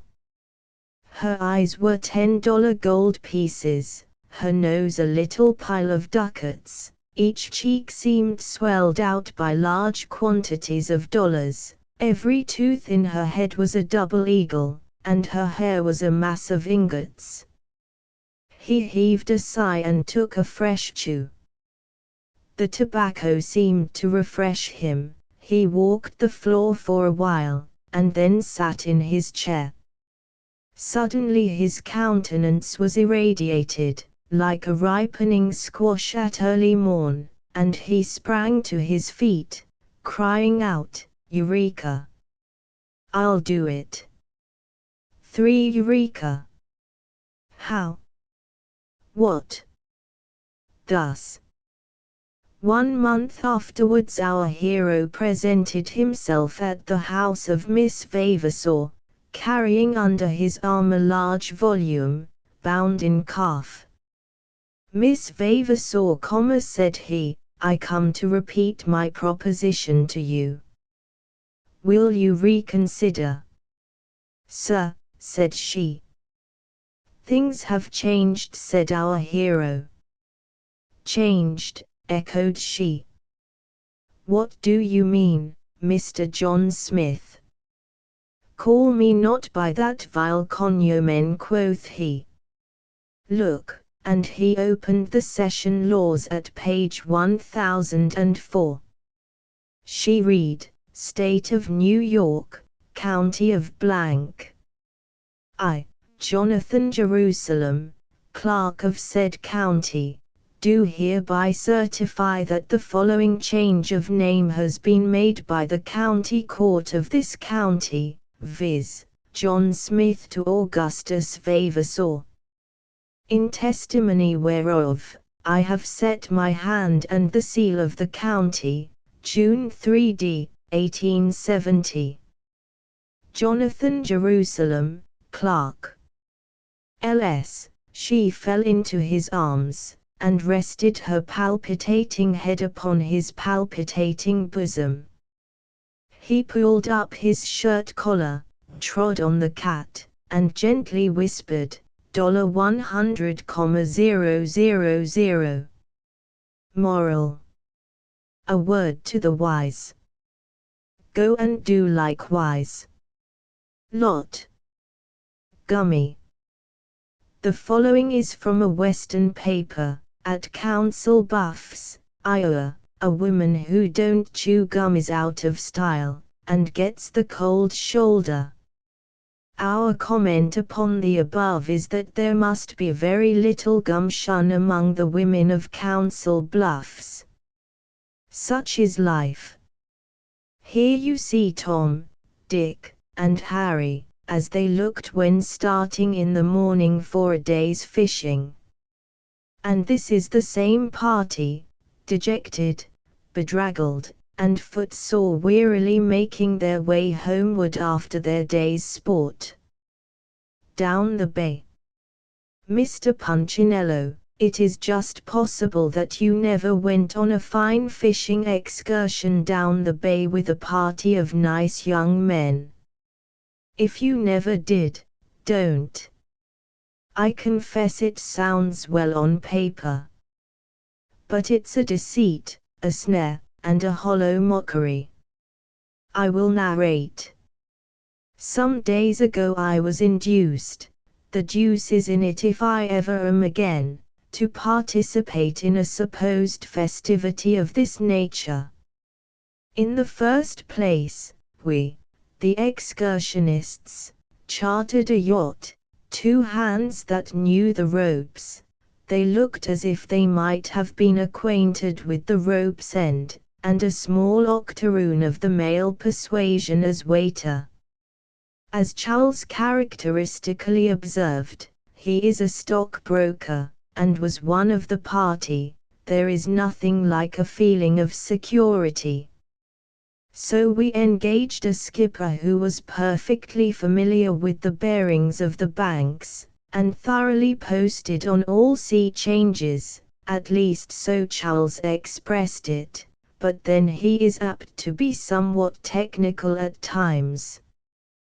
This accomplished mariner was reputed to have been round the Horn several times, which I am led to believe was perfectly true, as he smelled strongly of spirits when he came on board. I was much discouraged at the appearance of this skipper, and had half a mind to give my friends the slip when I saw him on the wharf. Having manned our craft, we purchased a colossal refrigerator in which to put our base and weak fish, laid in a stock of cold provisions, among other things a cold shoulder, plenty of exhilarating beverages, and, with buoyant spirits, every man of us, and plenty of ice on board, started on the slack of the morning tide. I regret to state that by the time we were ready to start, our skipper was halfway over the bay, being provided with a pocket pistol charged to the muzzle. He and his two subordinates were pretty well shot in the neck by the time we reached Fort Lafayette.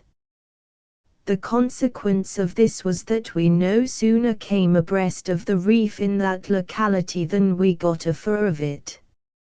For getting a fur of the rocks we had to fork over $20 to the captain of a tugboat which came and snaked us off with a coil of rope when the tide rose. During the time we remained stationary, the bottle, I am sorry to say, kept going round.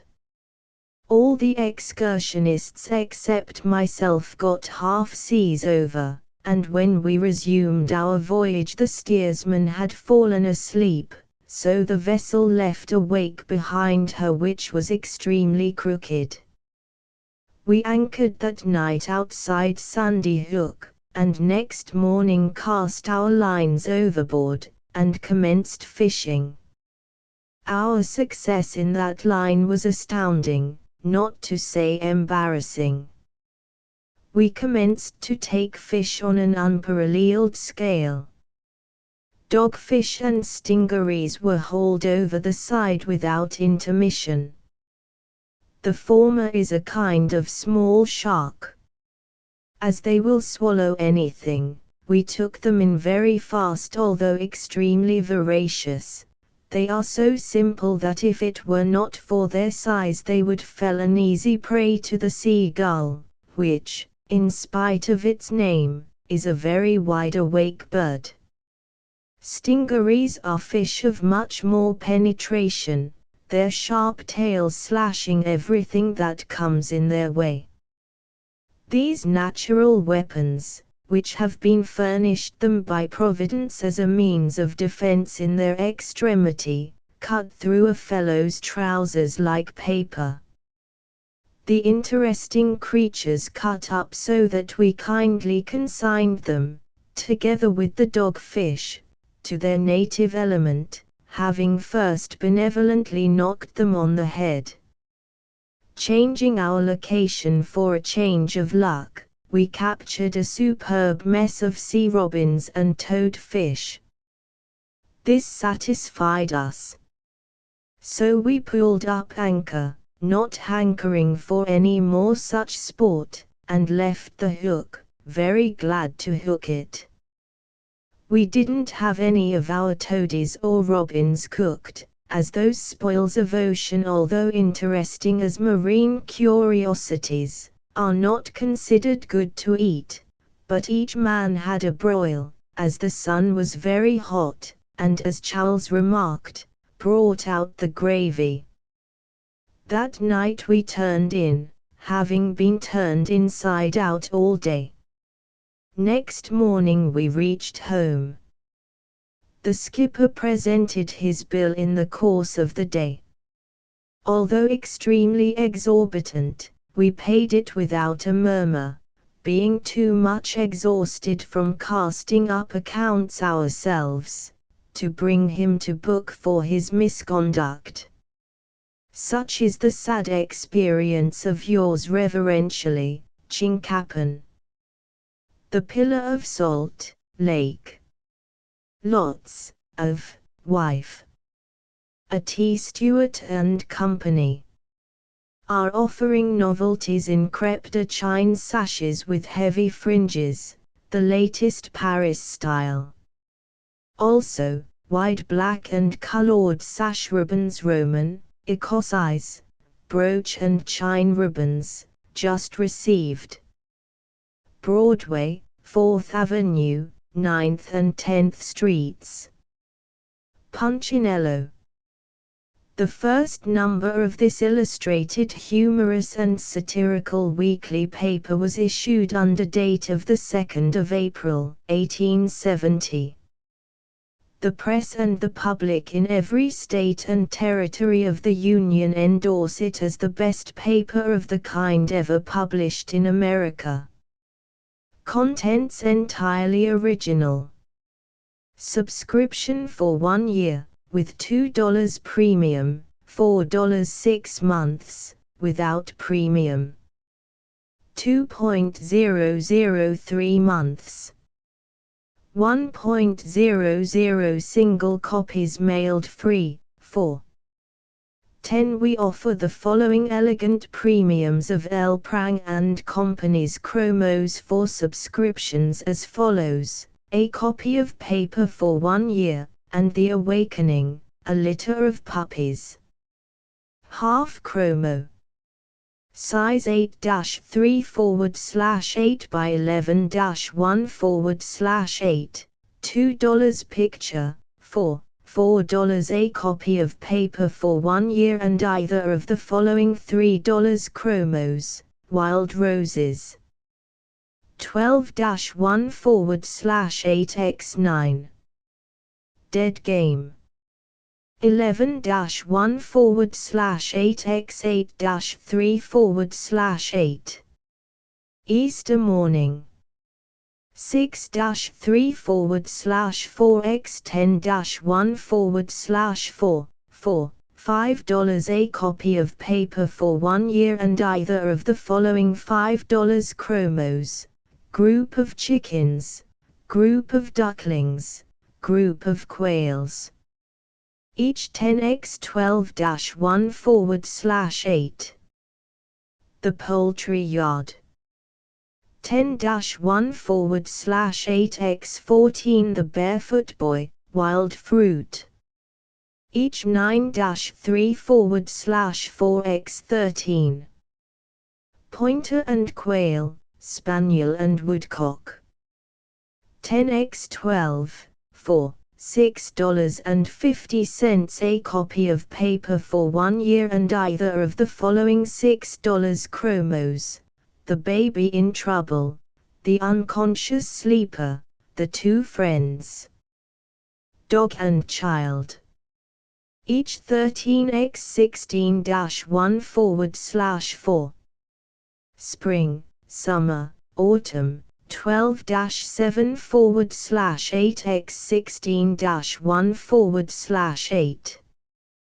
The Kids Playground. 11x17-1/2, 4, $7 a copy of paper for 1 year and either of the following $7.50 chromos, Strawberries and Baskets. Cherries and Baskets. Currants. Each 13x18. Horses in a Storm. 22-1/4x15-1/4. 6 Central Park Views. A set. 9-1/8x4-1/2, 4, $8 a copy of paper for 1 year and 6 American Landscapes. A set. 4-3/8x9, price $9.00, 4, $9 a copy of paper for 1 year and either of the following $10 chromos, Sunset in California. Bierstadt, 18-1/2x12 Easter Morning. 14x21. Correggio's Magdalene. 12-1/4x16-3/8. Summer Fruit and Autumn Fruit. Half chromos. 15-1/2x10-1/2. Companions. Price $10 for the 2. For $10 remittances should be made in PO orders, drafts, or bank checks on New York, or registered letters. The paper will be sent from the first number, April 2d, 1870, when not otherwise ordered. Postage of paper is payable at the office where received, 20 cents per year, or 5 cents per quarter, in advance, The chromos will be mailed free on receipt of money. Canvassers wanted, to whom liberal commissions will be given. For special terms address the company. The first 10 numbers will be sent to anyone desirous of seeing the paper before subscribing, for 60 cents. A specimen copy sent to anyone desirous of canvassing or getting up a club, on receipt of postage stamp. Address: Punchinello Publishing Co., P.O. Box 2783. Number 83 Nassau Street, New York.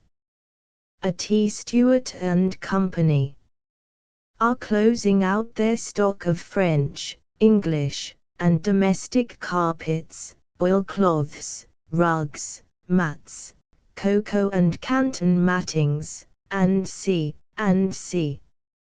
at a great reduction in prices, notwithstanding the unexpected extraordinary rise in gold. Customers and strangers are respectfully invited to examine Broadway, 4th Avenue, 9th and 10th Streets.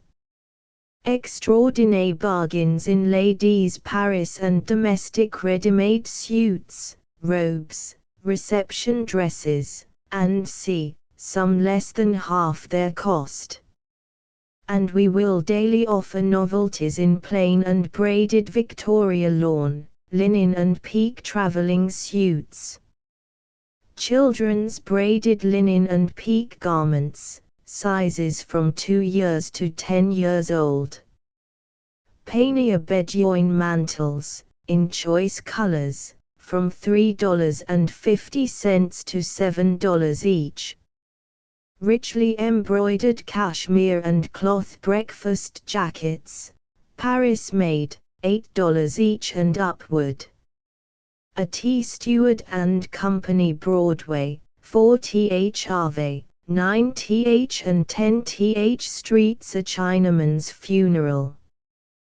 Tourists and leisure travelers will be glad to learn that the Erie Railway Company has prepared combination excursion or round-trip tickets, valid during the entire season, and embracing Ithaca, headwaters of Cayuga Lake, Niagara Falls, Lake Ontario, the River St. Lawrence, Montreal, Quebec, Lake Champlain, Lake George, Saratoga, the White Mountains and all principal points of interest in northern New York, the Canadas, and New England.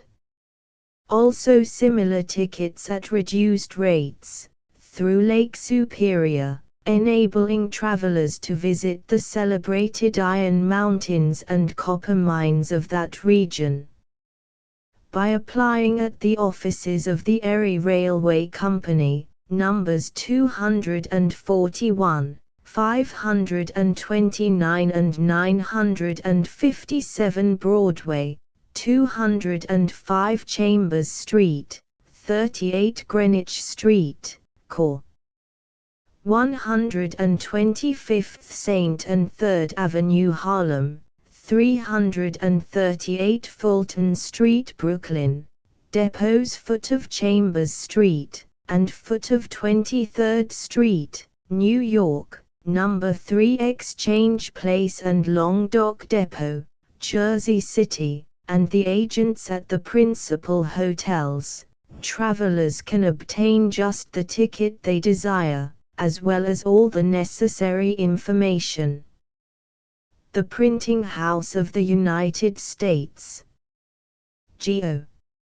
F. Nesbitt & Co., General Job Printers, Blank Book Manufacturers, Stationers, Wholesale and Retail, Lithographic Engravers and Printers, Copperplate Engravers and Printers, Card Manufacturers, Envelope Manufacturers, Fine Cut and Color Printers.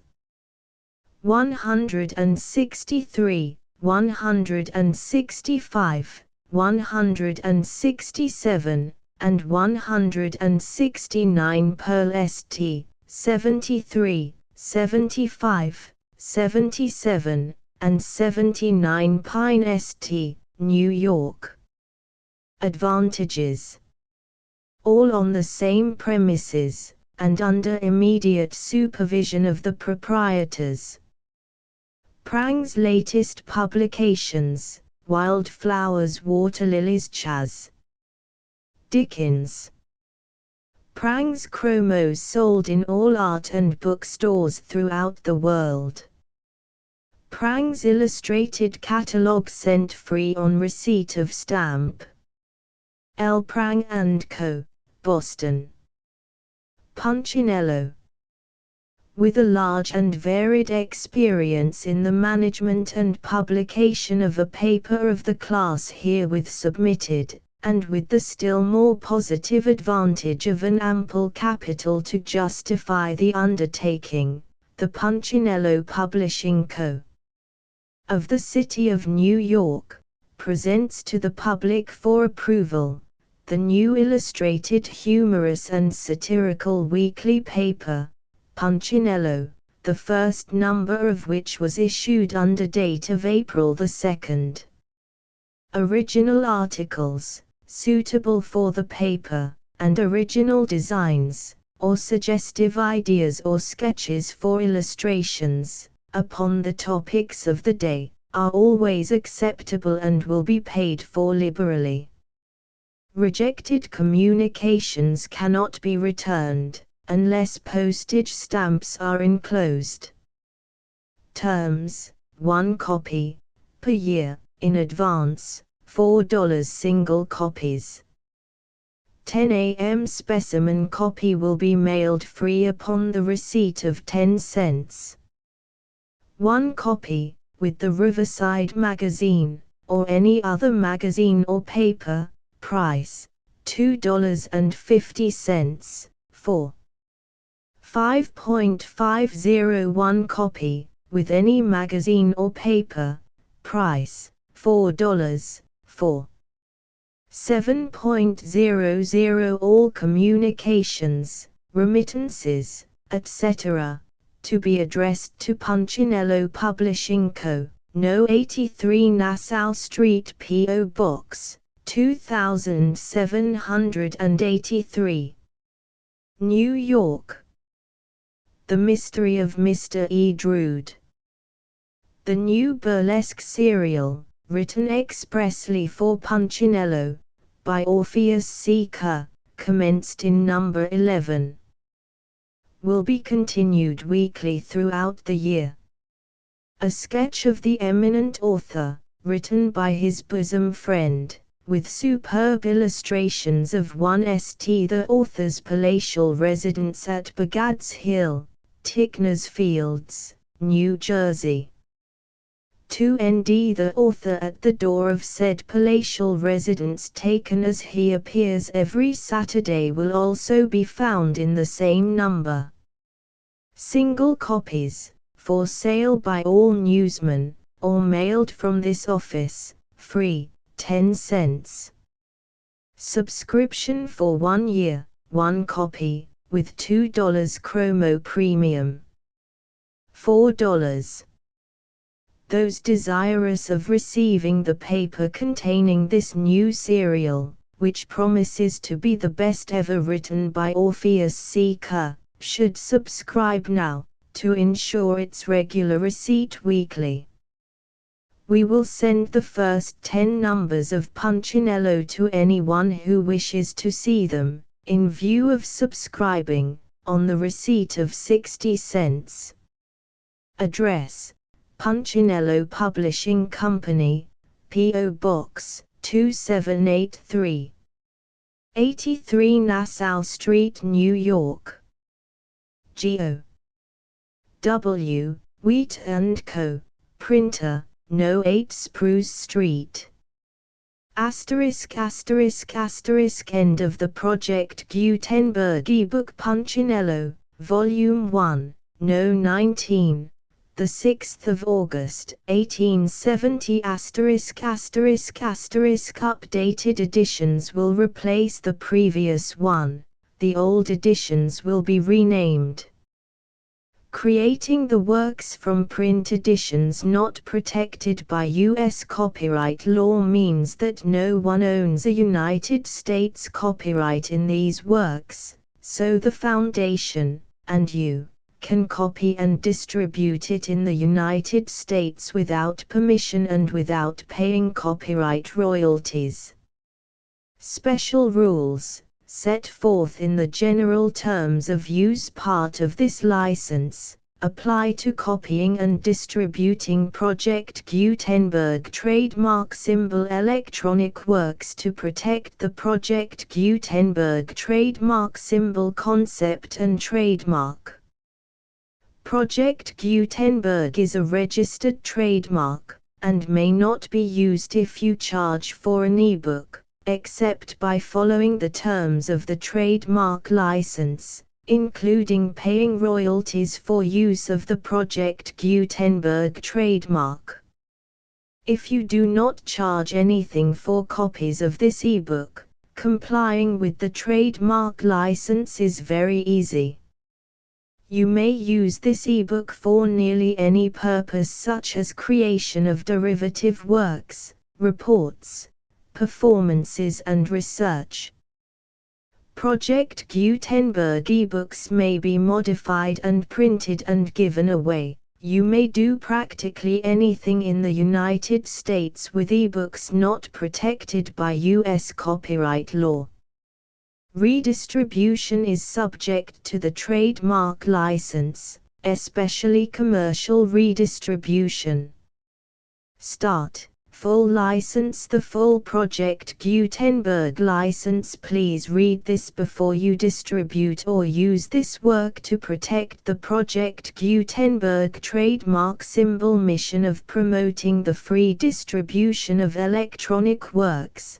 By using or distributing this work, or any other work associated in any way with the phrase Project Gutenberg, you agree to comply with all the terms of the full Project Gutenberg trademark symbol license available with this file or online at www.gutenberg.org/license. Section 1.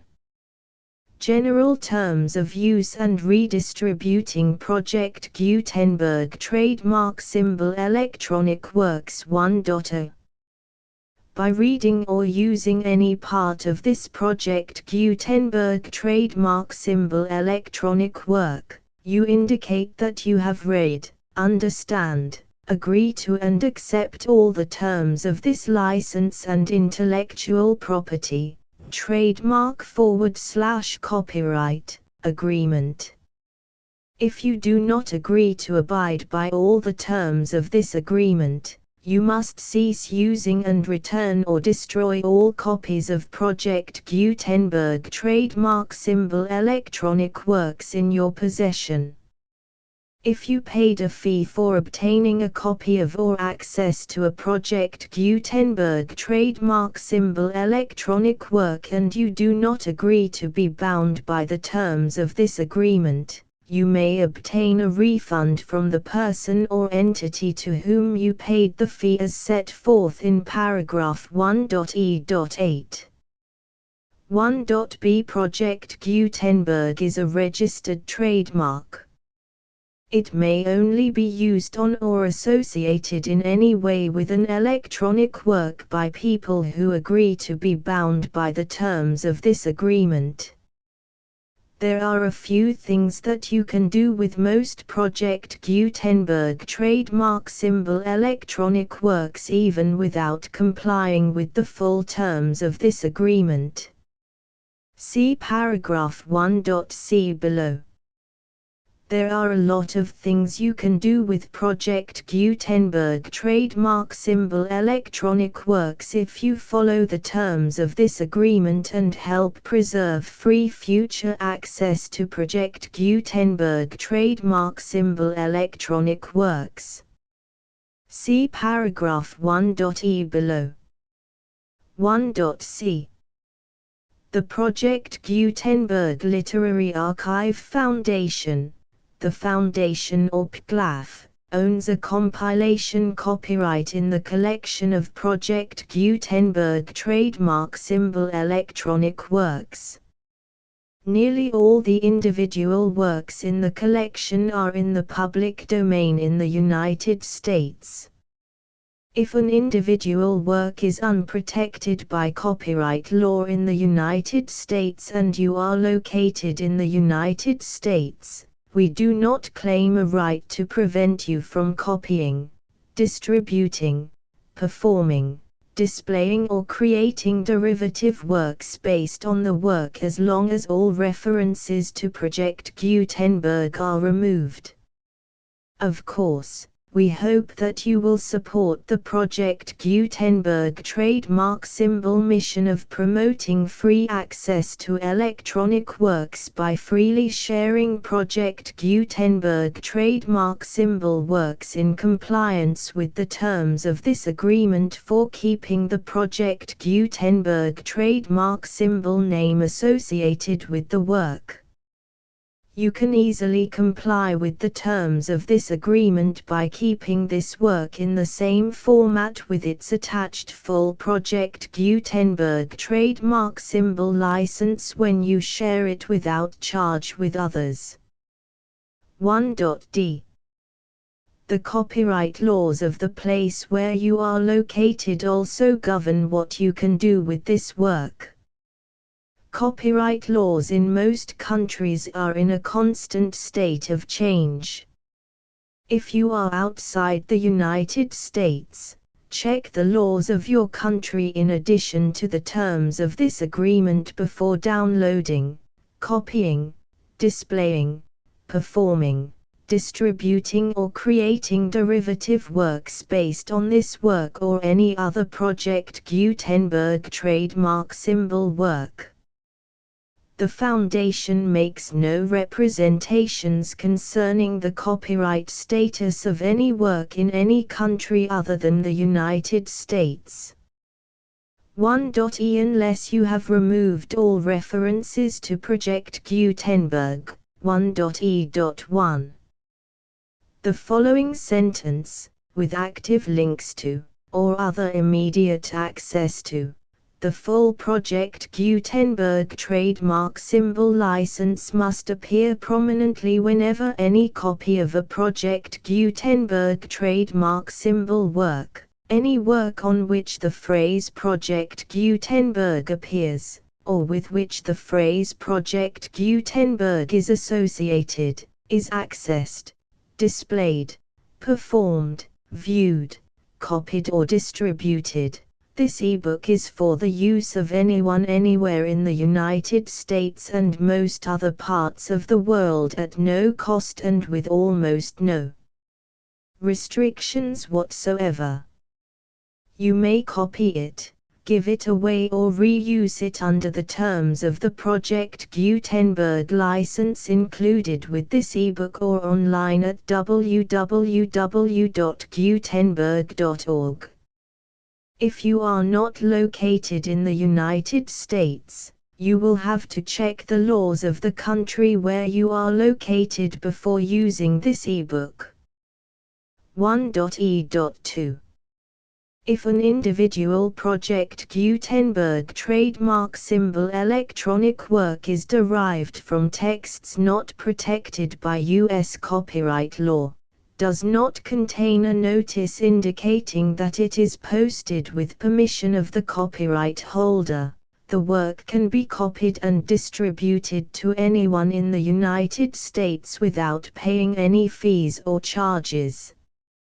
If you are redistributing or providing access to a work with the phrase Project Gutenberg associated with or appearing on the work, you must comply either with the requirements of paragraphs 1.e.1 through 1.e.7 or obtain permission for the use of the work and the Project Gutenberg trademark symbol trademark as set forth in paragraphs 1.e.8 or 1.e.9.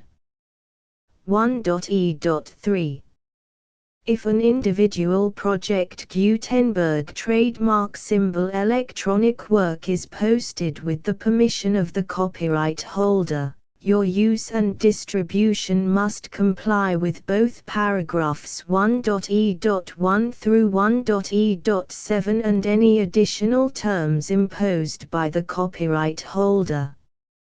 Additional terms will be linked to the Project Gutenberg trademark symbol license for all works posted with the permission of the copyright holder found at the beginning of this work.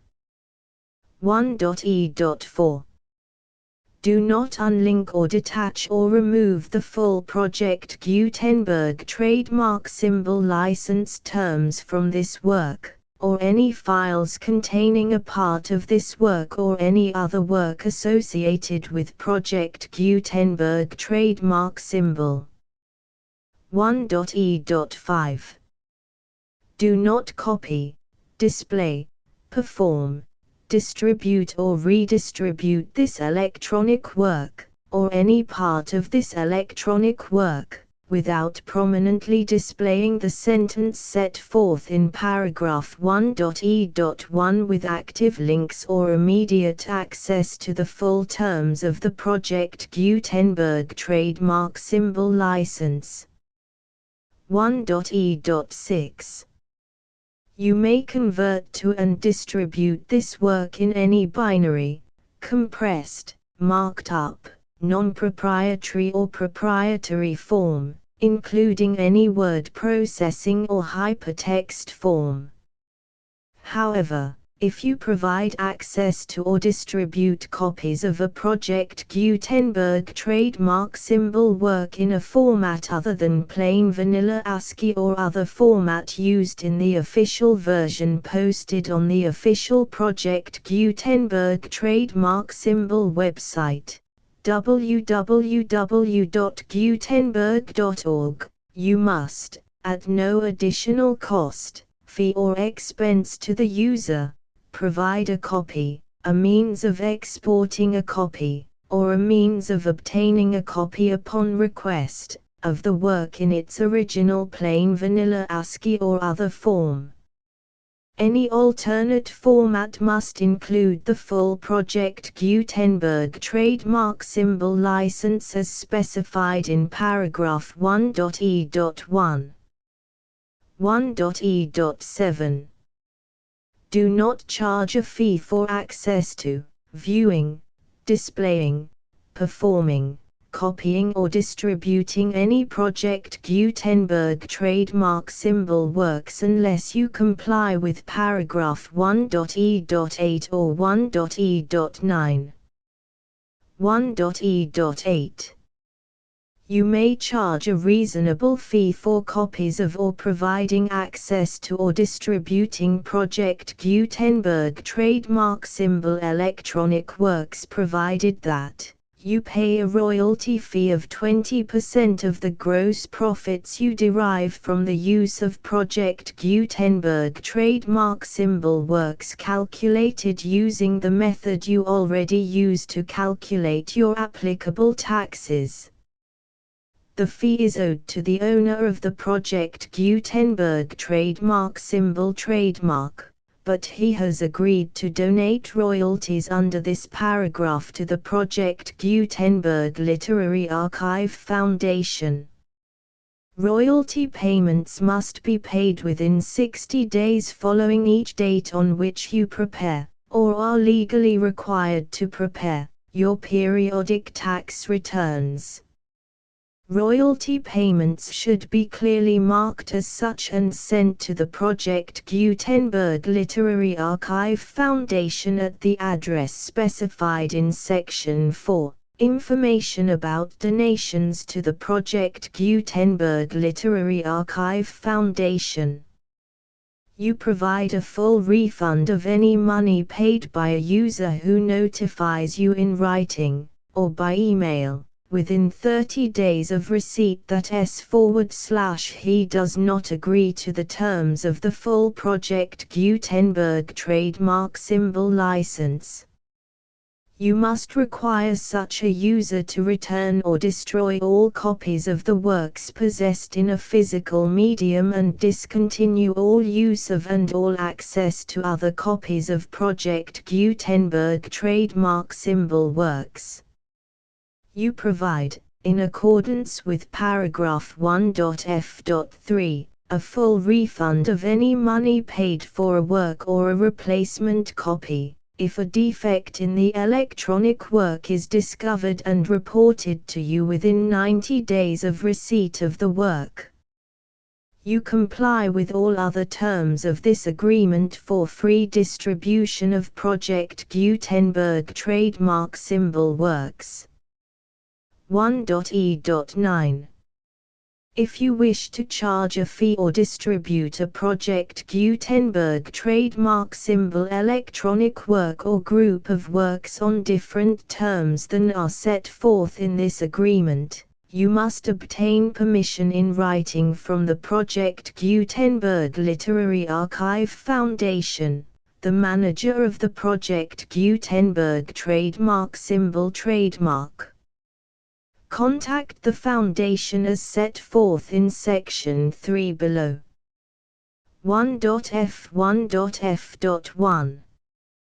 Project Gutenberg volunteers and employees expend considerable effort to identify, do copyright research on, transcribe and proofread works not protected by U.S. copyright law in creating the Project Gutenberg trademark symbol collection. Despite these efforts, Project Gutenberg trademark symbol electronic works, and the medium on which they may be stored, may contain defects such as, but not limited to, incomplete, inaccurate or corrupt data, transcription errors, a copyright or other intellectual property infringement, a defective or damaged disk or other medium, a computer virus, or computer codes that damage or cannot be read by your equipment. 1.f.2. Limited warranty, disclaimer of damages, except for the right of replacement or refund described in paragraph 1.f.3, the Project Gutenberg Literary Archive Foundation, the owner of the Project Gutenberg trademark symbol trademark, and any other party distributing a Project Gutenberg trademark symbol electronic work under this agreement, disclaim all liability to you for damages, costs and expenses, including legal fees. You agree that you have no remedies for negligence, strict liability, breach of warranty or breach of contract except those provided in paragraph 1.f.3. You agree that the Foundation, the trademark owner, and any distributor under this agreement will not be liable to you for actual, direct, indirect, consequential, punitive or incidental damages even if you give notice of the possibility of such damage. 1.f.3. Limited right of replacement or refund. If you discover a defect in this electronic work within 90 days of receiving it, you can receive a refund of the money, if any, you paid for it by sending a written explanation to the person you received the work from. If you received the work on a physical medium, you must return the medium with your written explanation. The person or entity that provided you with the defective work may elect to provide a replacement copy in lieu of a refund. If you received the work electronically, the person or entity providing it to you may choose to give you a second opportunity to receive the work electronically in lieu of a refund. If the second copy is also defective, you may demand a refund in writing without further opportunities to fix the problem. 1.f.4. except for the limited right of replacement or refund set forth in paragraph 1.f.3. This work is provided to you as is, with no other warranties of any kind, express or implied, including but not limited to warranties of merchantability or fitness for any purpose. 1.f.5. Some states do not allow disclaimers of certain implied warranties or the exclusion or limitation of certain types of damages. If any disclaimer or limitation set forth in this agreement violates the law of the state applicable to this agreement, the agreement shall be interpreted to make the maximum disclaimer or limitation permitted by the applicable state law. The invalidity or unenforceability of any provision of this agreement shall not void the remaining provisions. 1.f.6. Indemnity. You agree to indemnify and hold the foundation, the trademark owner, any agent or employee of the foundation, anyone providing copies of Project Gutenberg trademark symbol electronic works in accordance with this agreement, and any volunteers associated with the production, promotion and distribution of Project Gutenberg trademark symbol electronic works, harmless from all liability, costs and expenses, including legal fees, that arise directly or indirectly from any of the following which you do or cause to occur. A. Distribution of this or any Project Gutenberg trademark symbol work. B. Alteration, modification, or additions or deletions to any Project Gutenberg trademark symbol work, and C. Any defect you cause. Section 2. Information about the mission of Project Gutenberg trademark symbol. Project Gutenberg trademark symbol is synonymous with the free distribution of electronic works in formats readable by the widest variety of computers, including obsolete, old, middle-aged and new computers. It exists because of the efforts of hundreds of volunteers and donations from people in all walks of life. Volunteers and financial support to provide volunteers with the assistance they need are critical to reaching Project Gutenberg trademark symbol's goals and ensuring that the Project Gutenberg trademark symbol collection will remain freely available for generations to come. In 2001, the Project Gutenberg Literary Archive Foundation was created to provide a secure and permanent future for Project Gutenberg trademark symbol and future generations.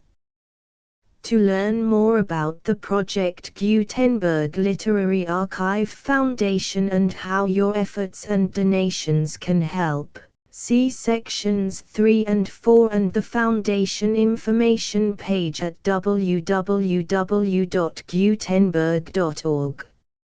Section 3.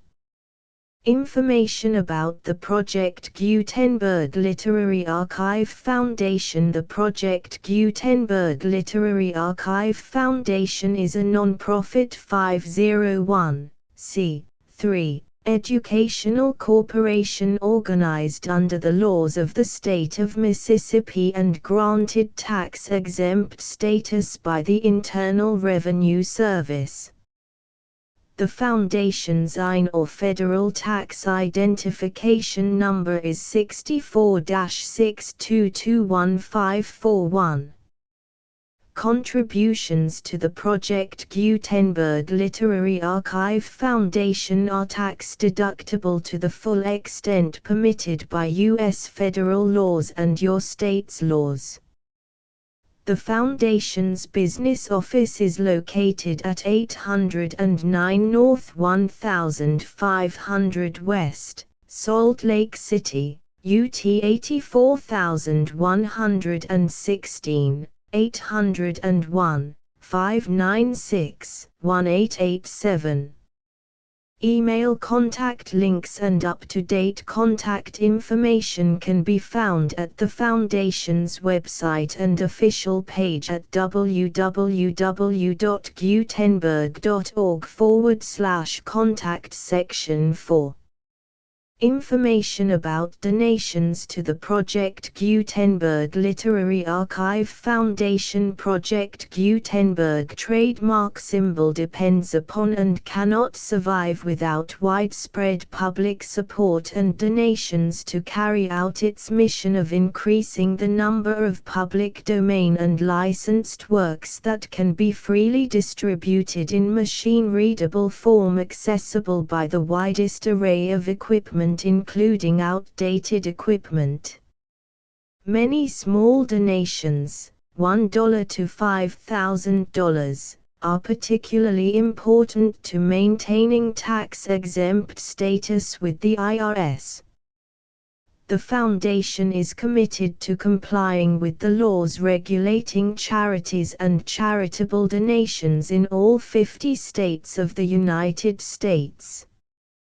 Compliance requirements are not uniform and it takes a considerable effort, much paperwork and many fees to meet and keep up with these requirements. We do not solicit donations in locations where we have not received written confirmation of compliance. To send donations or determine the status of compliance for any particular state, visit www.gutenberg.org/donate. While we cannot and do not solicit contributions from states where we have not met the solicitation requirements, we know of no prohibition against accepting unsolicited donations from donors in such states who approach us with offers to donate. International donations are gratefully accepted, but we cannot make any statements concerning tax treatment of donations received from outside the United States. U.S. laws alone swamp our small staff. Please check the Project Gutenberg web pages for current donation methods and addresses. Donations are accepted in a number of other ways, including checks, online payments and credit card donations. To donate, please visit www.gutenberg.org/donate. Section 5. General information about Project Gutenberg trademark symbol electronic works. Professor Michael S. Hart was the originator of the Project Gutenberg trademark symbol concept of a library of electronic works that could be freely shared with anyone. For 40 years, he produced and distributed Project Gutenberg trademark symbol ebooks with only a loose network of volunteer support. Project Gutenberg trademark symbol ebooks are often created from several printed editions, all of which are confirmed as not protected by copyright in the US unless a copyright notice is included. Thus, we do not necessarily keep ebooks in compliance with any particular paper edition. Most people start at our website, which has the main PG search facility, www.gutenberg.org. This website includes information about Project Gutenberg trademark symbol, including how to make donations to the Project Gutenberg Literary Archive Foundation, how to help produce our new ebooks, and how to subscribe to our email newsletter to hear about new ebooks. Punchinello Volume 1. Number 19. Published by the Punchinello Publishing Company, 83 Nassau Street, New York. The full Project Gutenberg license.